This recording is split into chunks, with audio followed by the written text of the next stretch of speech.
Chérifla Flebon ambe afo ka walma don anyelo fo kare kare suran fana to maladu ambe fasedo ni kenenga bi maba nanu bambulu ni karamo Ousmane Chérif Madan Adraka montru laje wati mudirama asira ma folo o joy o te madugule ama ko mala jola wati alibina Sori Ibrahima Traoré ni ko Sori Ibrahima Traoré PDG Agrites Sori vraiment merci beaucoup faut le cas du malabo kanye si Chérifla Flebon ma bokele ambe folo ka ifo ambe enfrefo ambe foli la se Chérif Ousmane Madan Haydarama ale mi Chérifula sababu kan flebaga na lamɛbaga bɛɛ fo ka Mali cikɛdaw ni Mali togodalamɔgɔw bɛɛ fo ka foli la se mbalo kɛ ɲɔgɔn ma ni o ye Amadou Diko Sidibe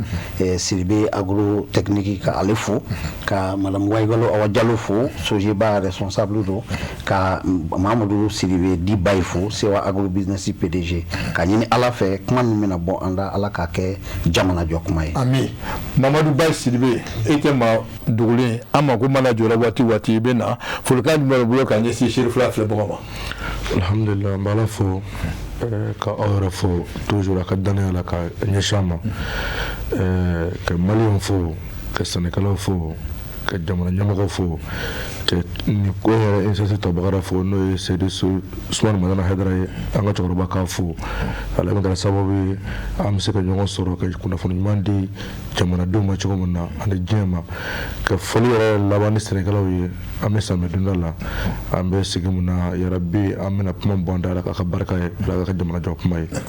merci beaucoup ka yira k'a fɔ Mamadou Baye Sidibe directeur général Sewa Agro Business madame Waigalo Awa Diallo responsable du mouvement Sojiba awa vraiment merci beaucoup folka mi bolo ka ɲɛsin Chérifla Flebon d'accord folka mi mene bolo te dore donc an bɛ foli bila an lajɛbagaw n'an filɛlibagaw bɛɛ lajɛlen ma donc an bɛ foli bila fɛnɛ Chérifula jabaranin tigilamɔgɔw bɛɛ lajɛlen ma ani yabani fo a sigiyɔrɔ la voilà donc ne tɔgɔ de ye madame Waigalo Awa Diallo ni Sojiba responsable développement des marchés privés et institutionnels de voilà donc an bɛ dɔw kɛ kuma minnu bɛna bɔ an da ala ka ni sababa bɛɛ yarabi ama merci beaucoup maintenant o ye Amadou Sidibe donc Sidibe agrotechnique monsieur Sidibe vraiment merci beaucoup ni ye chef fɔlɔ ye ka na an ka plateau kan voilà fara tɛna kɛ a laban ye folikan jumɛn bolo ka ɲɛsin Chérifla Flebon ayiwa ne bɛ Chérifla filɛliba bɛɛ fo n bɛ Mali jamana bɔgɔ bɛɛ fo Mali ɲɛmɔgɔw n b'u fo n bɛ Chérifla yɛrɛ minnu aw ni télévision in sigi ka initiative sɔrɔ ko nin kan ka kɛ Mali la bi bɛɛ bɛ Chérifla lajɛ n bɛ aw fo aw ye invité nin ye siɲɛ fɔlɔ ye ka na i y'a fɔ cogo min na an bɛ ala deli ni kana k'a siɲɛ laban ye an bɛ dugawu ta samiya an bɛ samiya daminɛ na ala ka samiya ji ɲuman di an ma n'a y'o d'an ma a ka kɛnɛya d'an ma an ka se ka sɛnɛ kɛ ɲinan fo Mali ka kɛ premier sɛnɛkɛfɛn canba la a dugukolo b'an bolo a dɔnniya b'an na ala ka ji ɲuman d'an ma o de foli tun bɛ ne bolo k'a lase aw ma merci beaucoup i Sidibe k'a yira k'a fɔ an bɛ direct dɔ la Chérifla la mun ye radio ye o fana direct ye 95.7 Boubacar Traoré Enfré kuma filɛ kosɛbɛ Bogole i y'a fɔ cogoya min na an bɛ direct la télé la an bɛ direct la radio la i y'a fɔ cogoya min na ni wagati mana se carré o carré an bɛ wele bila min ye maa hakili juru caninenw ma u ka se ka na ɲɛfɔli kɛ jamana kɔnɔdenw ye sanga ani waati bɛɛ lajɛlen na min bɛ tali kɛ jamana kunkanko kibaruya sanga ni waati bɛɛ la mɔgɔw ka se ka kunnafoni sɔrɔ k'u to sigiyɔrɔ la bonya ani karama ladiriya o kɔnɔna na u b'a fɔ bamanankan na cogoya min na n ka di ne ka cɛkɔrɔba ye o ye tiɲɛ nka a ti ban fɛn na o tɔ o ye nugumaya ye bi an bɛna kuma fɛn min ka sa o dɔɔnin don donc ka kɛ ni waati yɛlɛma kɔlɔlɔ tagabolow ye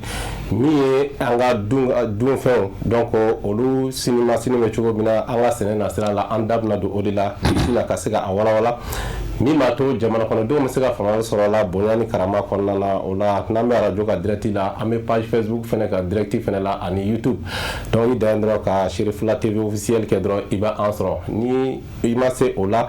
i bɛ se ka min ye Sherifula télé application sigi a téléphone na i b'an sɔrɔ direct la walima i bɛ don Google kɔnɔna na dɔrɔn ka Sherifula TV officiel ko Congo i b'an sɔrɔ direct la nin bɛɛ kɛ ko nin min b'a to mɔgɔw bɛ se ka kunnafoni sɔrɔ bonya ni karama kɔnɔ. kɔrɔfɔ ɲɛna n b'a daminɛ ni Sori ye Sori Tiɲɛno sani an ka don kuma de kɔnɔ Sori Ibrahima Traoré président directeur général Agritex n bɛ se ka ɲɛfɔ Agritex mun na. Merci beaucoup n b'i fo i ye ɲininkali min kɛ a diyara n ye Agritex ye hakilina min bangena san 5 ɲɔgɔn wulikajɔ kɔfɛ tɔn caman kɔnɔ ani sɛnɛkɛlaw ka bɔ Mali togodaw caman na an ye tɔn minnu sigi kɔɔri sɛnɛnaw kaba sɛnɛnaw bɛnɛ sɛnɛnaw malo sɛnɛnaw ani sɛnɛkɛfɛn tɔ caman bɛɛ lajɛlen an nana ye k'a fɔ jamana bɛ lahalaya min kɔnɔ a ka bɛɛ ka i yɔrɔ kɛ yaasa jamana ɲɛtaa bɛ se ka sabati sɛnɛkɛfɛnw bɛ se ka sɔrɔ cogo min si ɲumanw bɛ se ka sɔrɔ cogo min nɔgɔw ni bagajilakaw bɛ se ka sɔrɔ cogo min donc ani sɛnɛkɛlaw ani maliden dɔw bɛ jamana kɔ kan n'u fanba bɛ Amérique ani Espagne an ye nin initiative ta k'a fɔ an ka société dɔ labɛn société min bɛna kɛ i n'a fɔ feere sira bawo an ka société bɛ yan Sidibe agro technique bɛ yen Sewa agro business bɛ yen Sojeba bɛ yen o ɲɔgɔnna camanw bɛ yen mais i bɛ taga sɔrɔ kuma dɔ la société ninnu u ni sɛnɛkɛlaw ka bolo di ɲɔgɔn ma u mago bɛ se ka jɔ pɔn dɔ la u mago bɛ se ka jɔ sira dɔ la min bɛ kɛ sababu ye ka u ni sɛnɛkɛlaw ka bolo di ɲɔgɔn ma k'a tɔ sinsin donc o de kama an ye Agritex bila sen kan magasin caman b'an bolo togodaw la min bɛ kɛ sababu ye société ba minnu bɛ yan n'u bɛ k'u seko kɛ jamanako la an bɛ se ka kɛ fɛɛrɛ ye ka olu ni sɛnɛkɛlaw ka baara ɲɔgɔnya ani k'u ka bolo di ɲɔgɔn ma ka se k'o sinsin n'u ka minɛnw tali ye ka n'a bila an ka magasin kɔnɔ ka a jago yaasa Mali sɛnɛkɛlaw caman bɛ se ka bɔ u ka gɛlɛya la cogo min. D'accord, merci beaucoup Bakar. Donc kuma tɛ an bɛ bɔ yen an bɛna Bayi Tiɲɛno an bɛ fana ye ko Bayi Mamadu Sidibe donc Sewa agro business i tɛ se ka ɲɛfɔ Sewa agro business mun don. Alhamdulillah, Sewa agro business société c'est le commerce général a ɲɛsin mɔgɔ ye agriculture de n'o ye sɛnɛkɛfɛnw ye sɛnɛkɛlaw bɛ se ka sɛnɛkɛfɛnw sɔrɔ nɔgɔya la cogo min na u bɛ se ka sɛnɛ kɛ nɔgɔya la cogo min na u bɛ se ka sɛnɛ kɛ basigi kɔnɔ cogo min na o ye sɛnɛkɛ matériel ye nka an ye fɛn kura bon a bɛɛ ye fɛn kelen ye komi n y'a fɔ cogo min na an b'a la ka na ni hakilila kura ye n'o ye aménagement yɛrɛ ye sɛnɛkɛla bɛ se ka aménagement kɛ cogo min na k'a sɔrɔ a ma kɛ ni gɛlɛyaw ye hakili la semaine tɛmɛnen dɔrɔn a Mali ni Inde tun bɛ forum Mali Inde tun bɛ an tun y'an ka partenaire wele o Inde ka na a ka hakilila kura jira jamana ɲɛmɔgɔw la ani sɛnɛkɛlaw la o ma dogo donc an ka wulikajɔ ye de sɛnɛkɛla mago bɛ fɛn o fɛn na n'a ka se k'o ɲini k'o di sɛnɛkɛla ma bakuruba la an kɔni dɔn bɛ min kosɛbɛ engrais ni fɛn min ye nka an n'ala sɔnna an ka wulikajɔ ye k'a bɛɛ lajɛlen sabati ko n'a fɔ an balimakɛ bɛ ka fɔ cogo min na partenaire bɛ an n'u cɛ n'o ye Agritex ye Sewa ni Agritex cɛ bon o bɛ cogo min na Sojeba bɛ ten inshallah o n'a ɲɔgɔn caman an ka laɲini ye dɔrɔn jamanadenw fana bɛ se ka sabati cogo min na wa an b'a ɲini mɔgɔw fɛ Mali Ala ye dugukolo d'an ma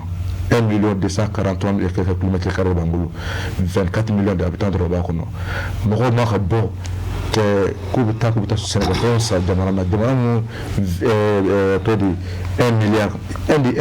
milliard 700 quelques millions d'habitants Chine 1 milliard 400 quelques millions d'habitants o n'a ɲɔgɔn caman ko an bɛ bɔ an ka nin espèce bɛɛ kɔnɔ k'an bɛ sɛnɛkɛfɛnw san ka na n'a ye n'i y'a jateminɛ maliyɛn ko don bon vraiment k'a ɲini maliyɛn fɛ an k'an ɲɛsin sɛnɛ ma sɛnɛ in o de y'an ka porte sortie. Ok, d'accord an bɛna segin ka na i ma ɲininkali caman bɛ yen an bɛna tungu a la a bɛna ɲɛfɔli kɛ n bɛna madame Wegelo voilà Awa Diallo Sojeba ou bien ko responsable développement Sojeba i bɛ se ka mun ɲɛfɔ Sojeba yɛrɛ mun yɛrɛ. Donc Bukele ɲininkali diyara n ye kosɛbɛ je pense que mɔgɔ na kuma kɔrɔ ni yɛrɛ ye donc a tɔgɔ yɛrɛ Sojeba yɛrɛ définition ye jumɛn ye Société Générale du Business Agricole donc Sojeba bɛ sɛnɛ lakɛfɛnw de feere donc n'i ko sɛnɛ lakɛfɛnw tubabukan na o bɛ n'a fɔ intrant agricole donc intrant agricole o b'a bɛɛ de englober anw b'a bɛɛ lajɛlen de kɛ sumansiw b'o la o kɛra sumanjalasiw ye o kɛra nakɛfɛnw siw ye an b'olu feere bon bagan ka fana ka dumuni n'u b'a fɔ ma ko semences fourragères an b'olu fana commercialiser o fana bɔlen kɔ a la an nana ni bagajiw ye an bɛ bagajiw feere herbicide totaliw b'o la herbicide sélectifs b'o la o bɔlen kɔfɛ tuguni an bɛ engrais kɛ donc u ka engrais fumure organique ninnu an b'olu kɛ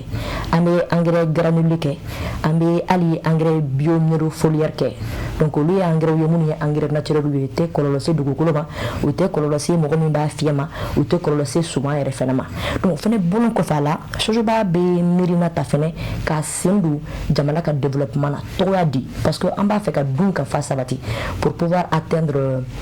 bamanankan na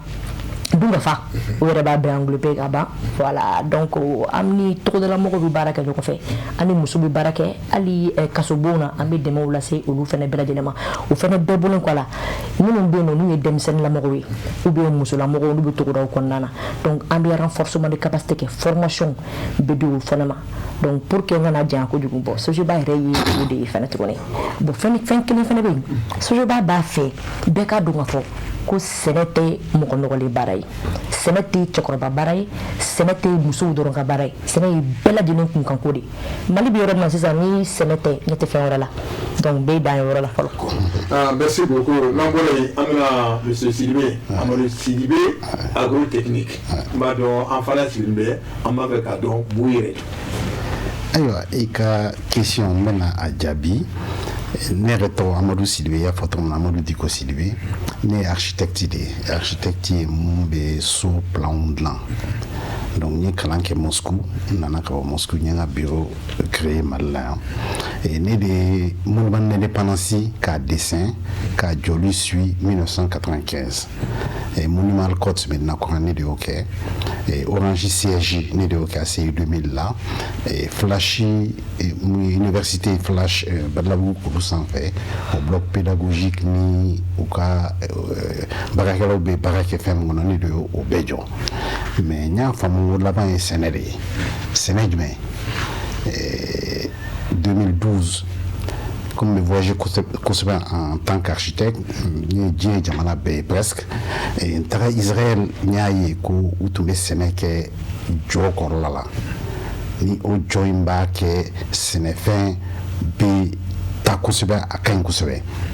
n ko munna an tɛ o ɲɔgɔn jɔ Mali la donc 2012 n ye a commandé ka bɔ Israël n ye jɔ min bɛ wele ko serre tubabukan na mais bamanankan na u b'a wele ko sangeba donc n y'a à 320 mètres carrés donc 320 maninkakan fɔli ka gɛlɛn mais an man jija la n y'o installé ka tomati sɛnɛ a kɔnɔ n y'a ye a résultat mun di o tɛmɛna ne tun sigilen bɛ mun na donc 2013 n ye serre dɔ jɔ de 5000 mètres carrés donc 2016 an yɛlɛnna ka taa fo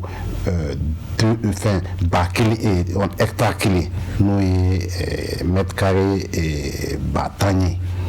et donc Sidibe agrotechnique chargé le même na sisan n bɛ to k'a fɔ tulonkɛ la n ko sɛnɛ ye mɔgɔ kelen ta ye san et technologie fɛn fɛn bɛ diɲɛ na si fɛn fɛn bɛ diɲɛ na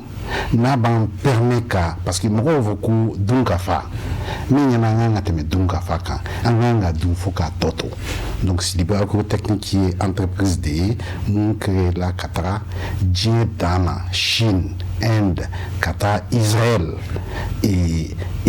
sɛnɛkɛ technologie minnu bɛ yen goutte à goutte la engrais la semence la surtout serre la ka se ka bila farafinw ka disposition an y'a daminɛ Mali la déjà on est à près de 32 hectares installés pour différents clients et moi-même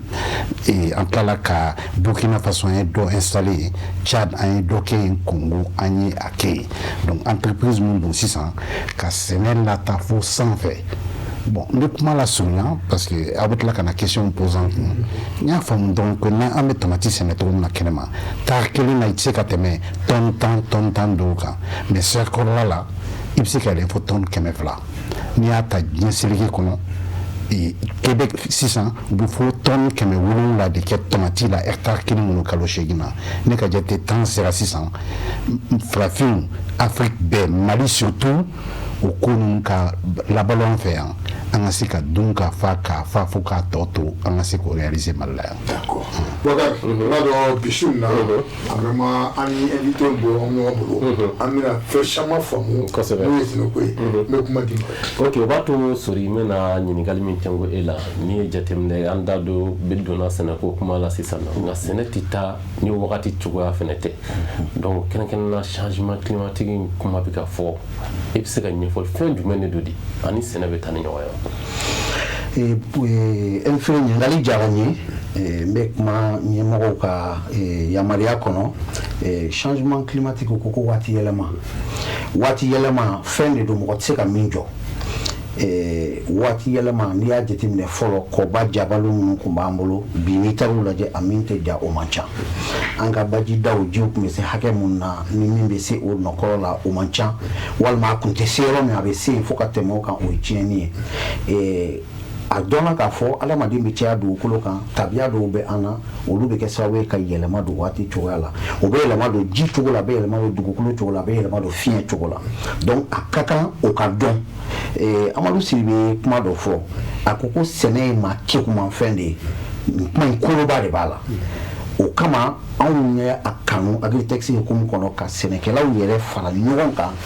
u ka se ka bolodi ɲɔgɔnma ni kunnafoniya ka tɛmɛ u ni sɛnɛ dɔnbagaw cɛ yaasa kunfɛ baara min n'an ka sɛnɛ bɛ ka taa o bolo kan walima kalo saba baara min bɛ yen n'an ka sɛnɛ bɛ ka taa o bolo kan u k'a dɔn ko sɛnɛ bɔra o kɔnɔ ka dabakalanin ta ka kalo saba kɛ taa ni ka segin na ka kalo 7 kalo 10 kɛ k'i sigi ou ka kalo 4 kɛ taa ni ka segin na ka kalo 8 kɛ k'i sigi sɛnɛ tɛmɛn'o kan a bɔra k'a fɔ sisan ko sangiba n'i y'a fɔ ko so bɛ jɔ ka sɛnɛ k'a kɔnɔ walima ka sangi jɔ ka sɛnɛ k'a kɔrɔ bon ni y'anw ka sɛnɛkɛla cɛkɔrɔba dɔw la wuli k'o f'u ye u b'a fɔ k'o ye ko wɛrɛ k'o tɛ sɛnɛ ye bon anw dun b'a fɔ anw de bɛ a fɔ sɛnɛkɛlaw ye ko sɛnɛ ye baara ye min bɛ se ka mɔgɔ bɔ nɔgɔ la an b'a f'u yɛrɛ ko an taara Espagne an taara Canada an taara Suisse an taara nin an taara sin na a sɛnɛkɛlaw ye nafolotigiw ye sɛnɛkɛlaw bɛ da o la nka est ce que o jamanaw mɔgɔw bɛ sɛnɛ kɛ i n'a fɔ anw ta in cogo ko ɲɔ bɛ ɲɔbugu ta kan b'a la donc waati yɛlɛma ye waati yɛrɛ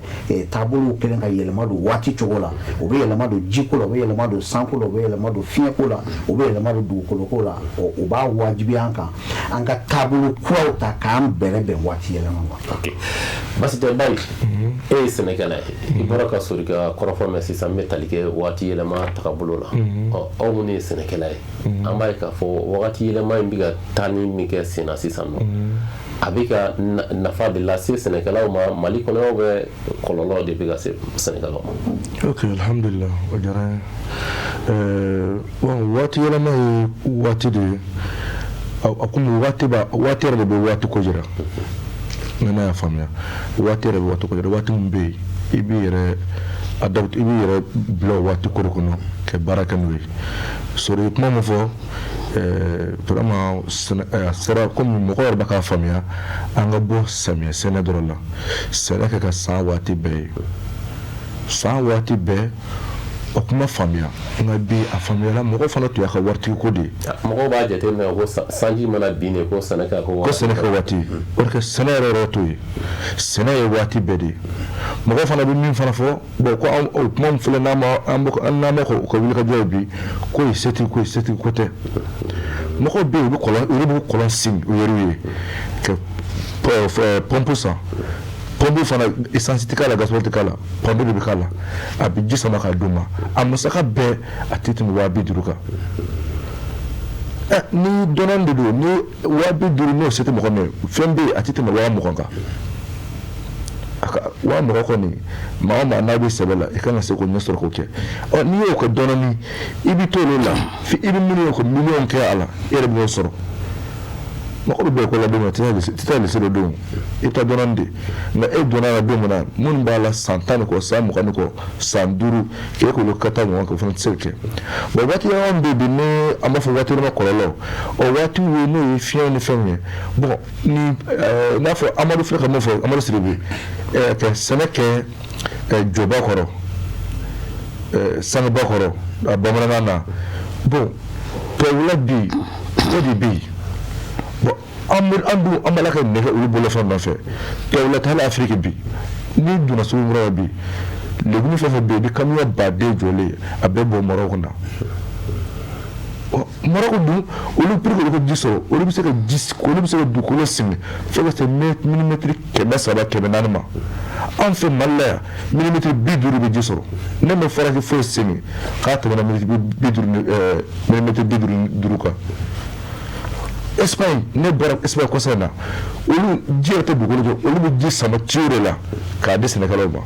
yoro ko gouvernement banga di parce que nous ba di ko gelo bala a sɔrɔli yɛrɛ baara ye aw ji b'anw dugukolo jukɔrɔ bon école fana bɛ bɔ yen an ka sɛbɛkɔrɔ an k'a lajɛ Mali b'a la kɛ ko dɔ b'a fɔ Mali kɔnɔ bi n'i y'a jateminɛ kabako de ne bolo o ye kabako jumɛn ye bi ko mɔgɔ jugu tɛ ba sinamuso ye nka n'o ye n'Ala ye barika don ɲɔgɔn cɛ i kɛ laɲini ye i ba kɛ sanfɛ n'i ye den ɲɛnama i b'a fɔ ko ka dabila nka anw bɛ yɔrɔ min bi baji b'an bolo anw ka ta an ka exemple ta k'a ka jamana na baji tɛ jamana min bolo an tɛ tɔnfɔli kɛ a ka bugu hakili ma an k'a lajɛ an k'an bolo di ɲɔgɔn ma an bɛ se k'an ta in dilan cogo jumɛn na waati yɛlɛma kɔlɔlɔ an bɛ se k'a kunbɛn cogo jumɛn na an bɛ se ka baara in kɛ cogo jumɛn na ko gɛlɛn tɛ an ka sɔn dɔrɔn n'an sɔnna Ala b'an dɛmɛ Ala k'an dɛmɛ.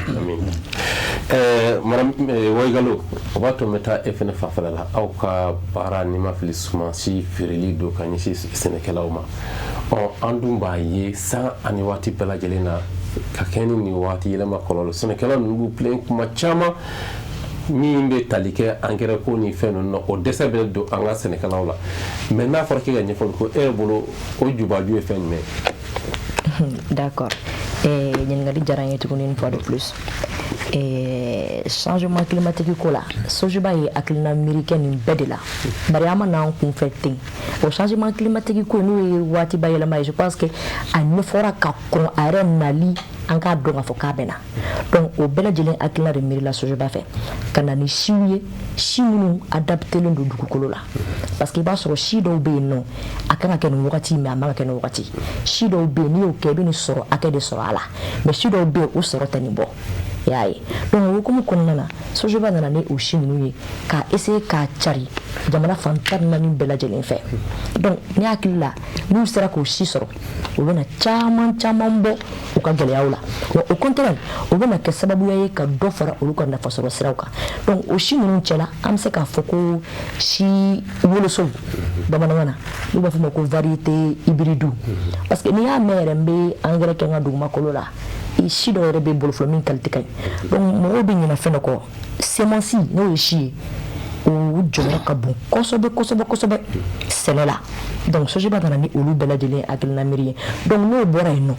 jumɛn b'a to dɔw bɛ se k'u plaignre misaliya la n ka suman a bɛ ka kurukuru a bulu bɛ kurukuru donc a feerew bɛna kɛ o bi bɔn an bɛɛ dun b'a dɔn k'a fɔ ni feere tɛ i tɛ na den kɔni sɔrɔ donc an kana ni produit ye produit minnu ye produit naturel ye n'i y'a fiyɛ a la i yɛrɛ b'a jɔyɔrɔ ye donc Sojiba ye acteur principal ye nin ko in bɛɛ lajɛlen na o bɔlen kɔfɛ a la an nana ni machine ye donc Sidibe yɛrɛ a tun bɛ ka kuma dɔ fɔ n'u ye sangebaw ye donc Sojiba bɛ aménagement kɛ an bɛ forage kɛ pour que jiko ka se ka nɔgɔya an bɛ sangeba in fɛnɛ sigi mɔgɔw ye wa sɔngɔ damatɛmɛ ja yɛrɛ la donc an bɛ wele lase u ma u ka na Sojiba la walima u ka an ka nɛgɛjuru siraw wele donc changement climatique kɔlɔlɔ ye fɛn o fɛn ye an b'an cɛ sɔrɔ la pour que k'olu dɛmɛ a ka se ka kɛlɛ cogoya min na. Baasi tɛ monsieur Sidibe o to bɛ e fanfɛla la i ye kɔrɔfɔ dɔ kuntigɛ ka kuma kɔnɔna na kuma daminɛ la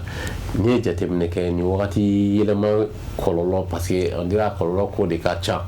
nka e ye sɛnɛ hakilina kura dɔw fɔ min n'a a sigira sen kan donc a bɛ se ka nafa caman lase an ma donc o est-ce que e ka yeta la o bɛ se ka kɛ Mali dugukolo fan bɛɛ la wa. ayiwa i ka question ye diyara n ye kosɛbɛ comme n y'a f'i ye daminɛ na ne ye architecte ye ni architecte ye i bɛ kalan dɔw kɛ ka se yɔrɔ dɔ la i bɛ diɲɛ ye tɔgɔ façon dɔ la bɛɛ ta ye cogoya mun na wagati yɛlɛma in ye mun ye mɔgɔninfinw nɔ don u ye usines camanba jɔ mobili bɛ fan bɛɛ donc diyagoya ji togoya bɛ changer parce que wagati yɛlɛma ye mun ye soit ji bɛ caya soit ji tɛ kɛ yen parce que inondation fana ye wagati yɛlɛma ye o ji tɛ wagati ɲɔgɔn ye fɛn ɲɛnamaw n'an y'o tɔgɔ fɔ fɔlɔ fɛn ɲɛnama dɔw tun bɛ yen nɔ sisan fɛn ɲɛnama kuraw nana an tun tɛ minnu dɔn o fana ye wagati ɲɛnama kɔlɔlɔ ye bon wagati ɲɛnama an tɛ se ka wagati lasegin a togoya la parce que n'i y'a jateminɛ farafinna yan nɔ industrie caman tɛ yen mais tubabula industrie cayala tellement o kɔlɔlɔ de bɛ se diɲɛ bɛɛ ma an bɛ diɲɛ kelen in kɔnɔna na donc ne bɛ sɛnɛ modèle min kɛ o ye ka sɛnɛfɛn kɛ tuma mun na a tɛ yen tuma mun na c'est-à-dire que saison bɛ yen o samiya fɛ bɛɛ bɛ i ton ka daba ta ka tracteur ka sɛnɛ kɛ ne bɛ maraîchage de kɛ généralement bon n'i y'a lajɛ o nakɔfɛn ninnu si tɛ bɔ an fɛ yan u bɛ bɔ jamanaw la fo Amérique du Sud Inde la nɛnɛ u bɛ kulu sanfɛla la nɛnɛ bɛɛ i mana t'o fana e ka tomati ta ne y'a fɛ tomati tɛ bɔ farafinna wa pomme de terre tɛ bɔ yan jaba tɛ bɔ yan ka bɔ fini na par exemple presque foyi tɛ bɔ an fɛ yan nɔ donc waati ɲɛnama nalen sisan nɔ ni miiri taara o y'a sɔrɔ hali a kɔlɔlɔ ma se kɔlɔlɔ ma na sisan nɔ n ko an ka essayer ka ko dɔ kɛ walasa ka wagati ɲɛnama ni kɔn o jaabi kɛra sangeba de ye sangeba kɔrɔ ye mun ye i bɛ fɛn dɔ de jɔ ka sange kɛ o to mun na sange bɛ k'a la sange bɛ kɛ fɛn ɲɛnamani ninnu de kama minnu bɛna suman tiɲɛ donc o sange in b'a kɛ o fɛn ɲɛnamaniw tɛ don tuguni bon n'i y'a lajɛ an bɛ nakɔ fɛn minnu sɛnɛ ji man d'o ye o ji mana bɔ o kan a bɛ na ni bana caman ye o ye bololabanaw ye donc n'i ye sange san k'o sigi ka mana k'a sanfɛ ka jɔ k'a la maintenant a tɔ bɛ to jiko ye bon ji ni sisan il faut que ji gutu kelen-kelen fɛn fɛn bɛ na planti k'a bɛɛ utiliser jusqu'au bout donc an donna o de technologie la bi ou an bɛ sɔnni kɛ ni goutte-à-goutte ye ordinateur de b'a sɔn ordinateur fana t'a sɔn a kun fɛ dɛ parce que station météo dɔ sigilen bɛ an ka guwa ninnu sanfɛ o b'a lajɛ est ce que nuages bɛ yen bi température bɛ joli la bi tile fanga ye joli ye bi a b'o bɛɛ calculer k'a fɔ bi kɔni n kan ka litiri 2 de di planti ma n man ka 1 d'a ma n man ka 2 d'a ma a bɛ 2 di ka taga planti kelen-kelen bɛɛ bɛ quantité bɛ o kelen sɔrɔ donc an bɛ semence mun k'a kɔnɔ semence hybride de don a sɔngɔ ka ca kojugu o bɛɛ bɛ wuli ɲɔgɔn fɛ a bɛ nɔgɔ min fana di planti ninnu ma a nɔgɔ calculelen don planti bɛ étape mun na n'a bɛ fleur de la wa n'a bɛ fruit de la wa ordinateur de bɛ nin bɛɛ calculer k'a bila ka taga bon an tɛ sɛnɛ kɛ dugukolo kan tuguni dugukolo ko banna parce que dugukolo ye bana ye dugukolo ye kɔlɔlɔ canba ye fɛn dɔ de b'an bolo ko fibre de coco an b'a kɛ hors sol de la o ye i bɛ koko kelen min dɔn a fara bɔlen dɔ la k'a mɔɲɔngɔ k'a basi bɛɛ bɔ a la ɲininkɛlaw y'a faamu k'o ɲɔgɔn dugukolo ɲuman tɛ parce que n'i ye ji d'a ma a bɛ ji sama k'o bila a yɛrɛ la ni ji tɛ yen tuma min na a b'o ji di i ka sumanfɛnw ma ordinateur b'a jateminɛ fana n'i ye litiri 1 d'a ma il faut que planti ka au moins 60% ta o la bon ni planti ye 60% ta la 40% o bɛ taa min n'i y'a sɛnɛ normal ta o bɛ tiɲɛ mais an ka technologie la o ji planti ma ji min utiliser ni bagaji b'o ji la o bɛ récupérer ka na machine dɔ b'a i n'a fɔ o minéral bɛ cogo min na basi fɛn fɛn b'a la mun bɛ se ka kɛ kɔlɔlɔ ye planti ma a b'o bɛɛ faga ni ultraviolet ye a bɛ tila ka taa nɛnɛ tuguni est ce que fɛn min baga min b'a la est ce que o bɛ sini sɔnni bɔ donc sini ni sɔnni daminɛna a bɛ taa o ji in ta fɔlɔ ka ji kura fɔlɔ kan k'a mélanger k'a di plantew ma donc n'i y'a jateminɛ san mana caya a tɛ foyi tiɲɛ an ye parce que mana min bɛ jɔba sanfɛ ji tɛ don o kɔnɔ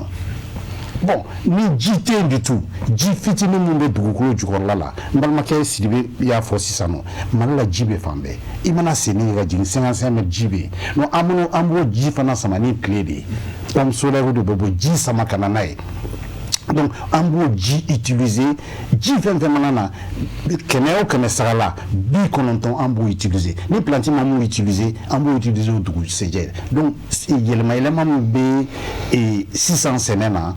a tɛ se an ma kosɛbɛ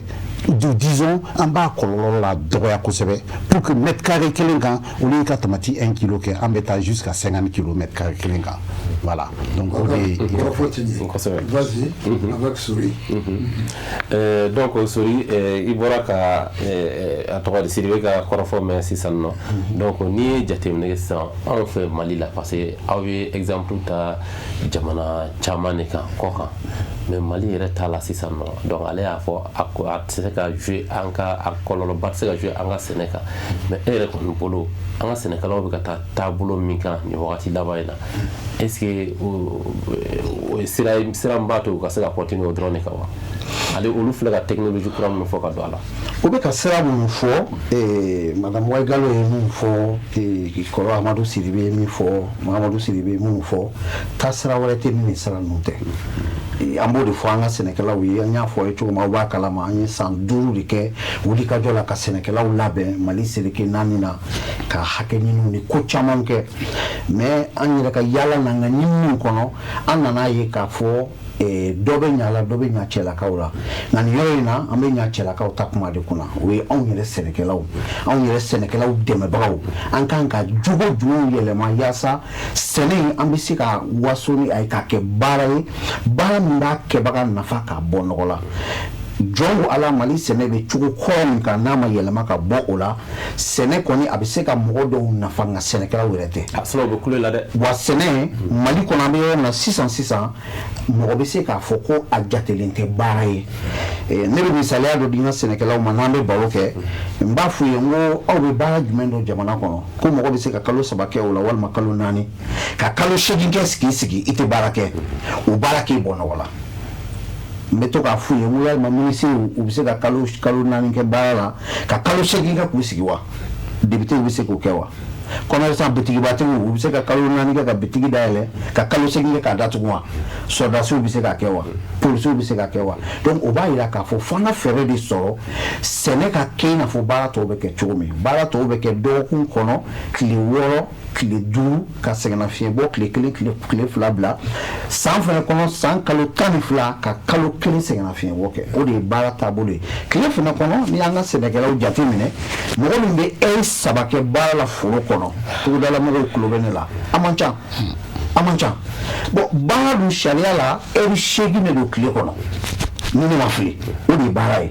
président bɛ min kɛ a ka bureau kɔnɔ a ka ca ni o ye ministre b'o ɲɔgɔn de kɛ dɔgɔtɔrɔw b'o ɲɔgɔn de kɛ commerçant bɛ min kɛ o ka ca ni o ye commerçant dɔ bɛ wuli depuis 6 heures 5 heures ka taa bitigi kɔnɔ o bɛ na fo 21 heures bon anw sɛnɛkɛlaw bɛ ka ɲɛbɔ baara tɔw kɛbaga ka nafa fɛ nka u bɛ baara min kɛ u bɛ wagati min k'u ka baarakɛyɔrɔ la u bɛ dɔgɔkun hakɛ min kɛ kalo kɔnɔ u bɛ kalo hakɛ min kɛ san kɔnɔ n'i ye anw ta n'o suma ɲɔgɔn ma anw ta tɛ hali o tilayɔrɔ 5nan bɔ donc fo an k'an jogo falen ka waso n'an ka baara ye o yasa o ka se ka kɛ fo an n'a dɔnbagaw ka jɛ parce que ala ko tiɲɛ anw ka jamana sɛnɛ kunfɛ baara don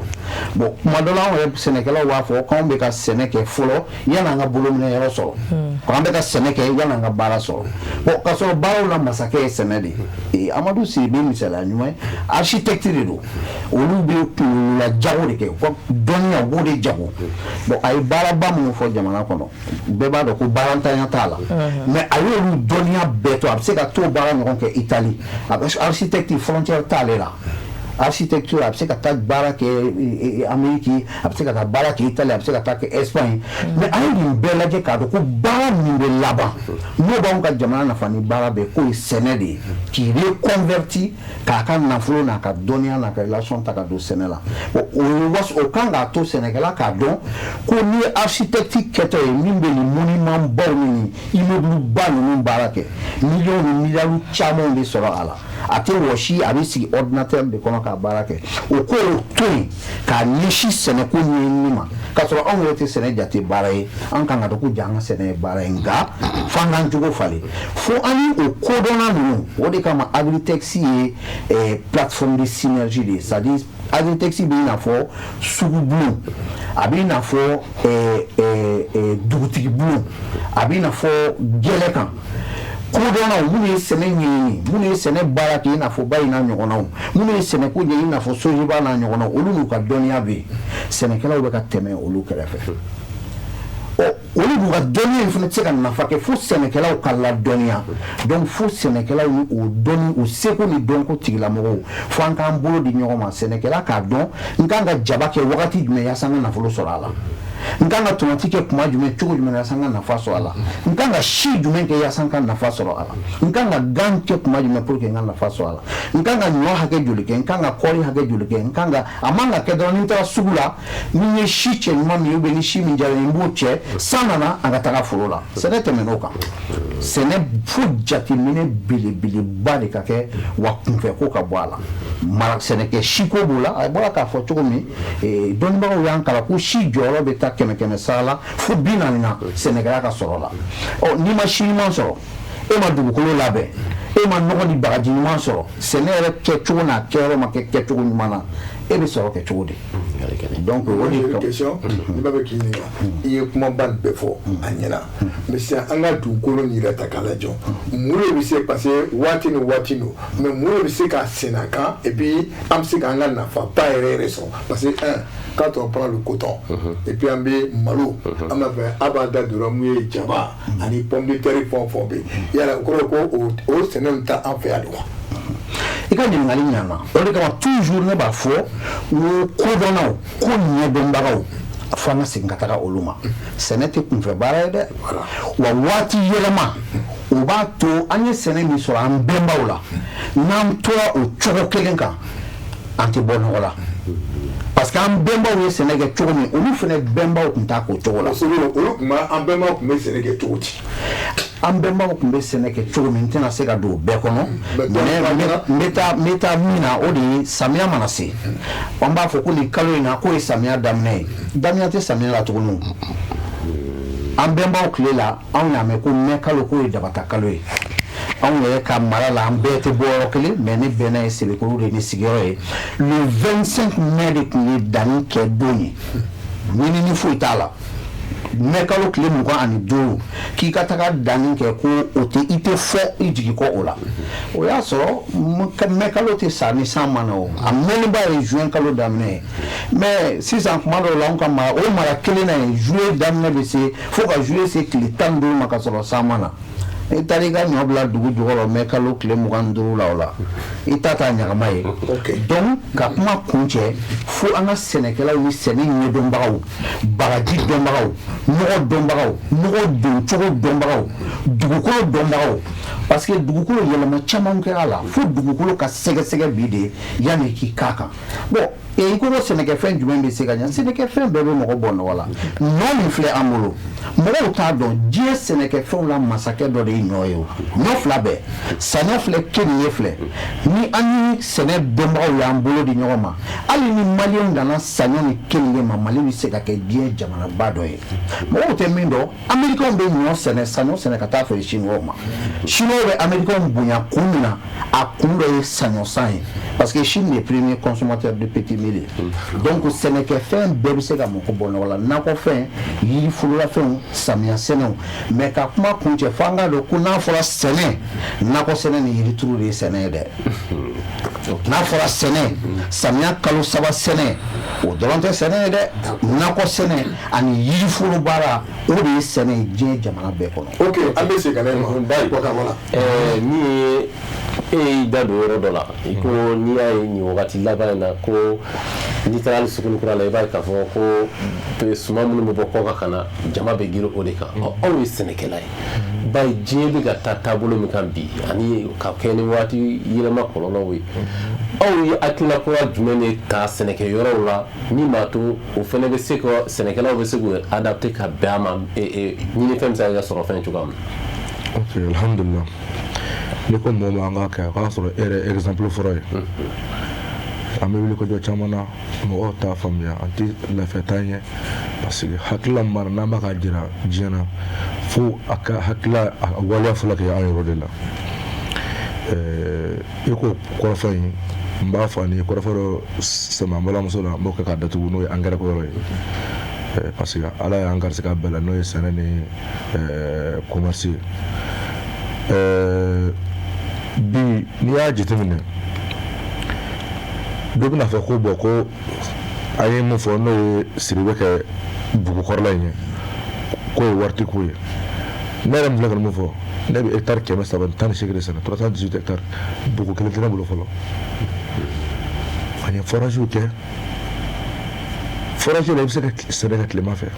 malo sɛnɛ tilema fɛ forage comme n'a fɔ contre saison samiyɛ fɛ i bɛ se ka sɛnɛ k'a la n'o ye saison ye sanji la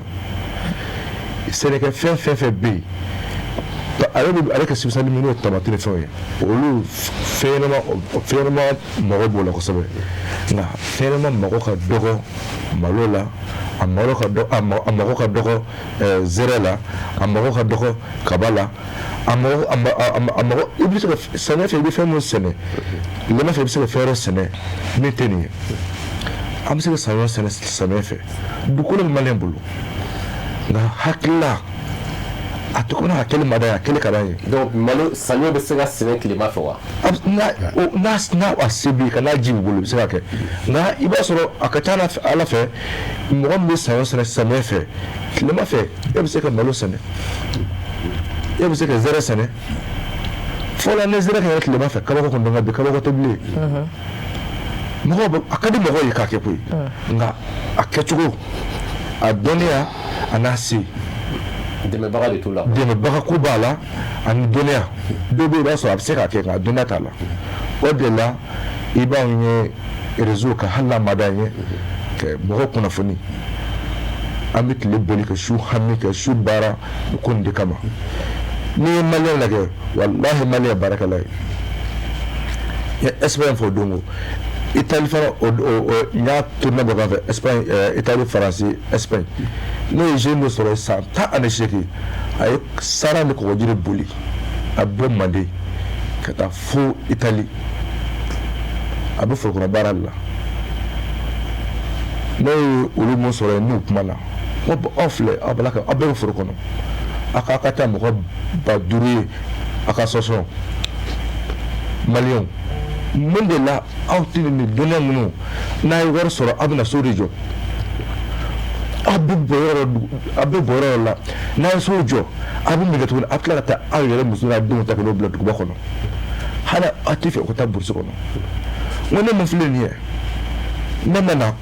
nana duguma sira fɛ ne nana avion de la n ko nka ni samiya sera ne denw cɛmannin fara musomannin kan hali minnu tɛ se ka baara kɛ n'u bɛ se ka tagama n'u bɛ kuma u bɛ taa foro de la o b'a dɔn bɔ yɔrɔ min na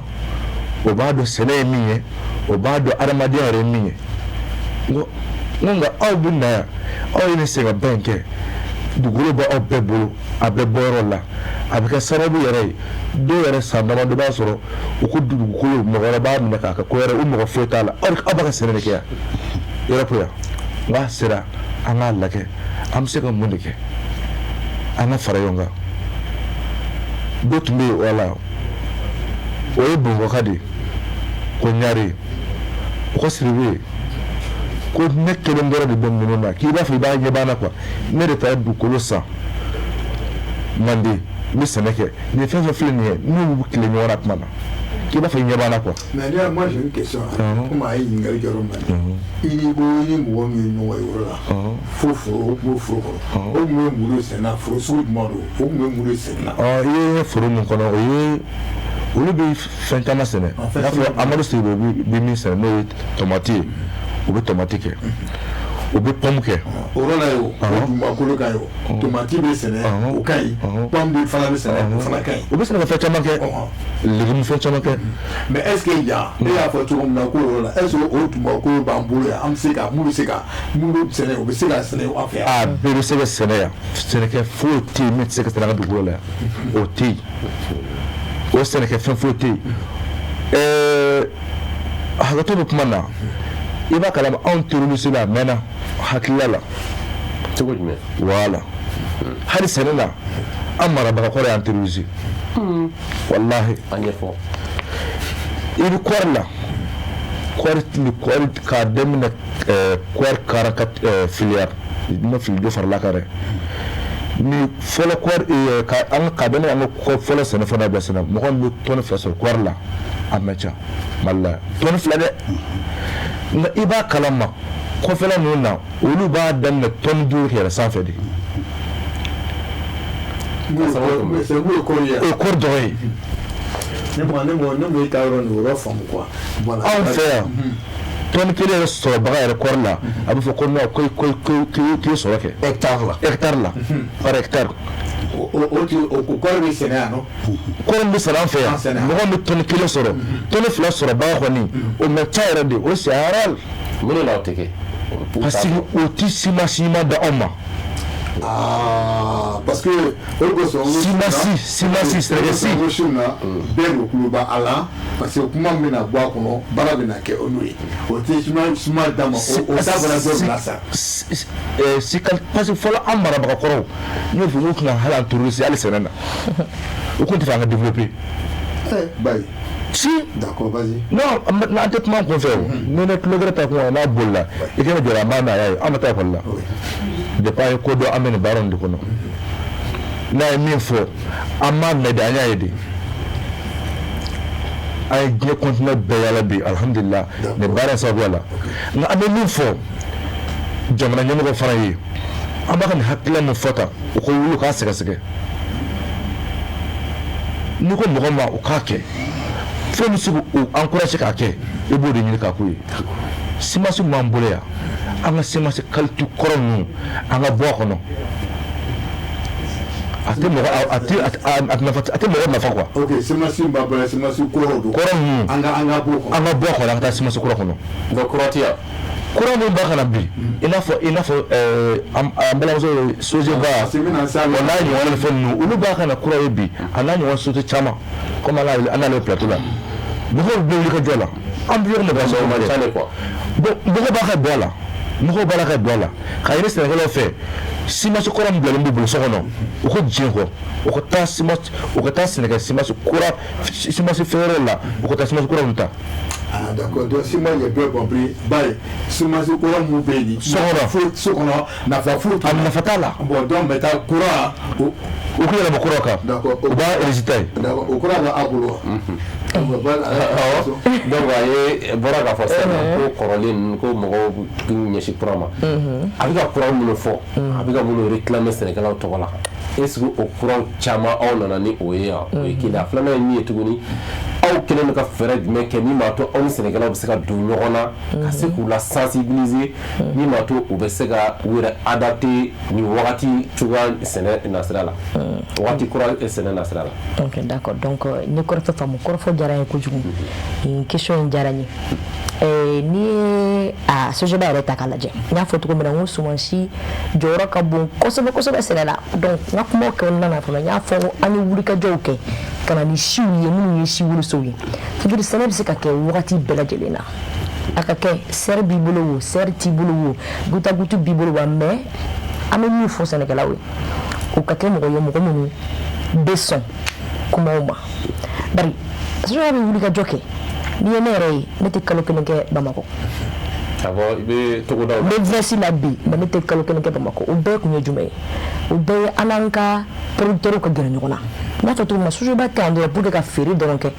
an tɛ yan dɔrɔn pour que ka wari minɛ dɔrɔn k'a bila an kunna an bɛ yan nɔ an ye waati yɛlɛma min fɔ ka se ka o kɔlɔlɔ ninnu kunbɛn an bɛ yan olu bɛɛ lajɛlen miirina kɔnɔna na donc n'a ka di ye tomati an ka variété dɔw bɛ yen nɔ n t'a dɔn ni yamaruyalen bɛ k'a citer n'i ye mɔgɔw ta kɛmɛ sara togoda kɔnɔ a dɔgɔyalen ye mɔgɔ 40 ye u bɛ se k'a fɔ an ɲɛna ko sojɛba ka tomati yiri ye tento k'a ye diɲɛ minɛ pourquoi parce que i bɛ tomati in ju kelen ta i b'a sɔrɔ tomati den caman caman de bɛ bɔ a la i y'a ye hali n'i ma ji bɛrɛ d'a ma parce que o sumansi ninnu u kolokololen don cogo min na u bɛ résister changement climatique la hali fɛn ɲɛnama min bɛ s'u ma i b'a sɔrɔ kolo ka gɛlɛn kosɛbɛ fɛn ɲɛnama tɛ se ka don k'u attaquer k'a fɔ k'a b'u ravager k'u tiɲɛ wa a den kelen na de i b'a sɔrɔ a bɛ mɔ a mɔ kuma na a bɛ kɔrɔbaya kuma na jaba b'o la k'a fɔ ko nin ye samiya ye nin ye samiyafɛ jaba ye nin ye peut-être kilema sojɛba b'a bɛɛ lajɛlen de kɛ i y'a ye donc an bɛ gɛrɛ u la mais seulement kuma dɔw la produit kura nalen n'i ko i b'a di paysan ma ka gɛlɛn kosɛbɛ bari a tɛ d'a la a b'a fɔ f'ale ɲɛ de fana k'a ye donc n'a fɔra sisan ne ka togodala kɔnɔmɔgɔw bɛɛ cɛ ka na n'u y'an ka yɔrɔ min na an bɛ test kɛ a bɛ gɛlɛya mais alhamdulillah internet bolo ma i b'a sɔrɔ sojɛba kunun an ye journée porte ouverte kɛ an y'an ka ganw yira mɔgɔw la an y'an ka tomatisiw yira mais o bɛɛ kɛra sanfɛla de la sojɛba tɛ si foyi feere a yɛrɛ ma si min tester donc a bɛɛ bɛ tɔli de sanfɛla la toit sanfɛ plutôt donc seulement min fo dɔrɔn sɛnɛkɛlaw ye mais madame Maïgalo yɔrɔ dɔ bɛ yen ma min faamu i y'i da don tomati ninnu ni gan ninnu na sisan n'i ye jateminɛ kɛ Mali kɔnɔ malo min bɛ bɔ kɔkan malo in ani a ɲɔ n'o o nana jama bɛ girin o de kan an balakaw b'a fɔ ko o de ka ɲi kosɛbɛ ka tɛmɛ anw yɛrɛ ka yan malo sɛnɛni ninnu kan o bɛ ɲɛfɔ cogo jumɛn na o tuma munna o ɲɔgɔnna si fana tɛ aw bolo pour que an ka yankaw fana bɛ se ka don o la o bɛ se ka ou bien toujours an bɛ ni malokɔrɔ in de misaliyala sisan e bɛnbaw bi si min kɛ kɔrɔlen e yɛrɛ b'a fɔ k'e b'o si bɔ parce que norme de bɛ si bɔli la o bɛɛ tɛ se ka kɛ semencier ye bɛɛ tɛ se ka kɛ si bɔla ye o san 80 kɔfɛ e bɛnbaw bi si bɔ cogo min e ko bɛ si bɔ ten norme yɛrɛ kelen ye jumɛn ye min ka gɛlɛn n'a bɛɛ lajɛlen ye i b'a sɔrɔ i bɛna yɔrɔ min kɛ si bɔ yɔrɔ ye il faut même pas que sɛnɛkɛfɛn wɛrɛ ka surunya o la o il faut pas que yiri yɛrɛ ka kɛ o kɔnɔna na so o sɛnɛkɛfɛn wɛrɛ min bɛ yen o bɛ na o bɛ ka fɛn polliniser donc n'i taara peut-être World Vision mɔgɔw fɛ yen o b'a fɔ i tɛ yamaruya d'i ma i ka si bɔ donc ni e y'o si ta ka t'o mara e bɛ to k'o bɔ san o san ou bien e bɛ kaba min kɛ san o san e bɛ tila k'o si bɔ i yɛrɛ ye o de bɛ na ni kɔlɔlɔ ninnu ye an t'a fɔ u k'a fili mais an b'a fɔ u ka gɛrɛ World Vision mɔgɔw la n'o ye Igrisati ye olu bɛ mɔgɔw dɛmɛ laboratoire don u bɛ si bɔcogo ɲuman ani si kan ka traiter cogo la u b'o bɛɛ lajɛlen fɔ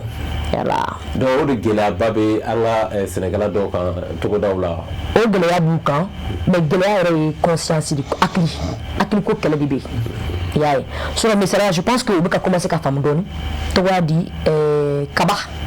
i b'a dɔn kaba dɔw bɛ yen i b'a sɔrɔ u ye tɔn kelen de kɛ mais an nana ni kabaw ye kaba minnu bɛ se ka tɔn kɛ fo tɔn 5 donc n'o ta hectare la i bɛ joli sɔrɔ a ka ca kosɛbɛ donc n'u y'olu u bɛ se k'u taw ta dɛ mais u k'a lajɛ u k'an fana taw tester ou bien u ka da an ka kuma na u ka da an bɛ ja min ci u ma la. mais a ka yɔrɔ ninnu a bɛ région dɔw la ou bien a bɛ yɔrɔ kelen dɔw la. voilà n ka kuma daminɛ n'o fana fɔ n'an b'a cari jamana fan 14 bɛɛ la an bɛ fan bɛɛ fɛ non seulement an bɛ Côte d'Ivoire an bɛ Burkina Faso an bɛ tɔgɔ Niger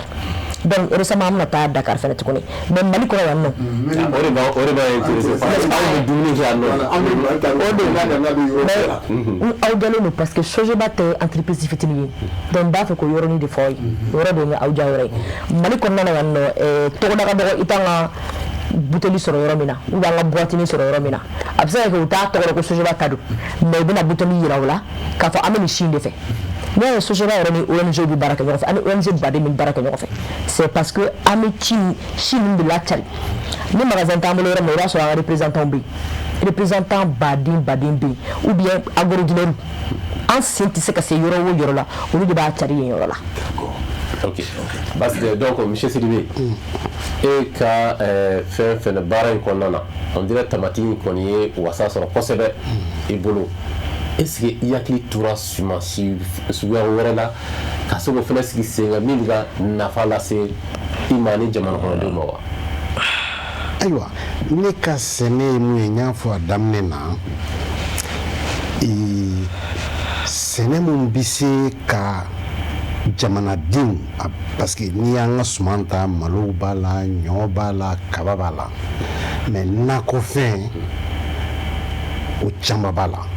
bɛɛ bɛ tomati dun bɛɛ bɛ kɔnkɔn dun bɛɛ bɛ salade dun et o fɛn ninnu bɛ sɛnɛ tuma min na sɛnɛba tɛ yen tuma min na c'est à dire que coton tɛ ka sɛnɛ tuma min na samiya tɛ yen tuma min na an bɛ nakɔ sɛnɛ kɛ o tuma de la fɔlɔ la o tun tɛ kɛ o samiya mana ban san bɛɛ banna n balimakɛ y'a fɔ cogo min na kalo 3 i b'i sigi kalo 8. o yɔrɔ la n t'i ka kuma tigɛ mais an b'a ye tuma dɔ la salati kelen de i n'a fɔ période ko ni wagati la salati bɛ sɔrɔ o wagati mana tɛmɛ a tunu na donc mun de bɛ nalen ou bien ba a ka baara in kɔnɔna na a bɛ se ka kɛ salati bɛ se ka sɔrɔ san kalo 12 kɔnɔna na wa donc a fara nakɔfɛn tɔw kan parce que a dɔw bɛ yen nɔ i b'a fɔ wagati ni ko de don a bɔra ka zɛrɛn ta fɔ cogoya min na a bɛ nakɔfɛn caman na ten. i ka kuma ka ɲi n y'a ɲɛf'i ye i bɛ ka fɛn fɛn fɔ tomati saladi a si tɛ bɔ yan donc u bɛ sɔn tuma min na ni samiya banna nɛnɛ mana commencer ka na ni température jiginna entre 25-30 degrés ni nakɔfɛn bɛɛ bɛ sɔn parce que u bɛ na ka bɔ yɔrɔ min na o climat de bɛ yen nɔ funteni mana don a bɛɛ bɛ tunu. mais la question il vient du bɔ min de kana. n y'a daminɛ ko Inde cordillère des Andes Amérique du Sud k'olu sanfɛla de don sumaya bɛ yen ni fɛn bɛɛ wolola yen de a san ba canba yirika kɔfɛ conquistador de y'a ta ka taa u taga n'a ye Europe colonisateur nana n'a ye yan f'an fana k'a dɔn fɔlɔ an bɛnbaw tun tɛ tomati dun tomati tɛ yan tomati t'an ka dumunifɛn na sisan de a donna voyage avion u bɛ minnu kɔfɛ an fana b'a fɛ k'o dun yan bon a fɛn ninnu tɛ sɔn fo kalo 4 san kɔnɔ k'a daminɛ décembre janvier février mars fɛn bɛɛ bɛ yen parce que a fɛn in bɛ sɔn tuma min na o tuma bɛ k'o tuma dɔrɔn de la. Mais kalan ni dɔnniya ye a kɛ que o kalo 4 o bɛ ka pousser sisan fo ka kɛ kalo 12 ye o bɛ kɛ cogo min na o ye jɔ kɔnɔ sɛnɛ ye o ye a ye si min fɔ fɔlɔ an bɛnbaw ka si e mana mun kɛ ɲinan i bɛ dɔ bɔ k'o nɛgɛ a tɛ bila frigidaire la a bɛ tile la o banna tomati si dɔw bɛ yen a gramme 1 sɔngɔ ka ca ni sanu gramme 1 ye a tomati si dɔw bɛ yen gramme 1 sɔngɔ ka ca ni sanu gramme 1 ye parce que ɲinini de don c'est-à-dire que si tɛ ne y'a bɔ ale y'a bɔ si ye sɛnɛ dɔɔnibaw siyansi a ye kuma dɔ fɔ ko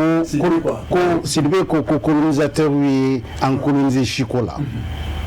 n'i taara États-Unis i mana maga kaba la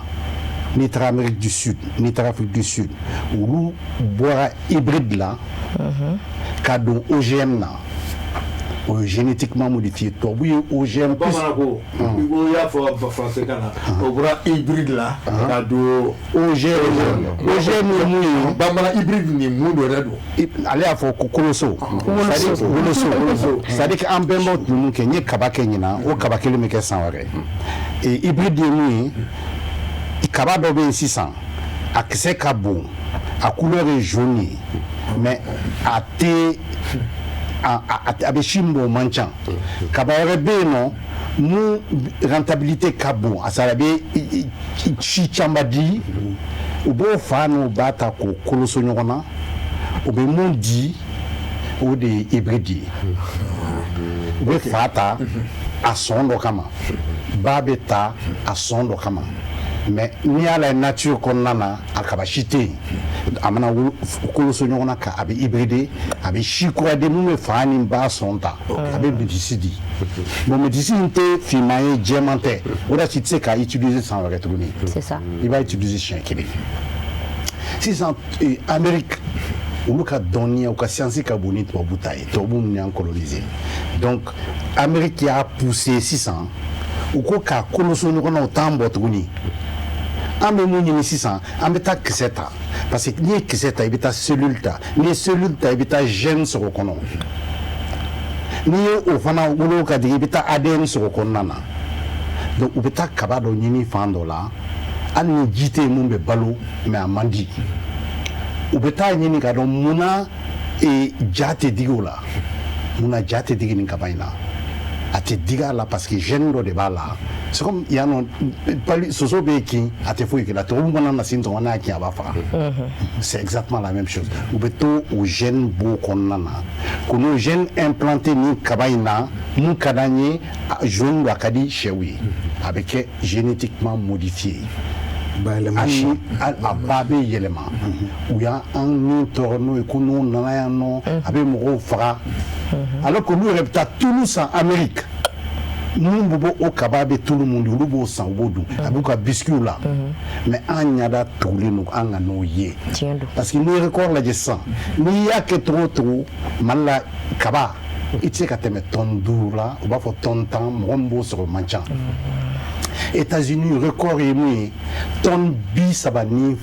hectare kelen kan kaba la i t'o sɔrɔ ni OGM tɛ i t'o sɔrɔ ni OGM tɛ mais OGM mankutu tiɲɛ an ye parce que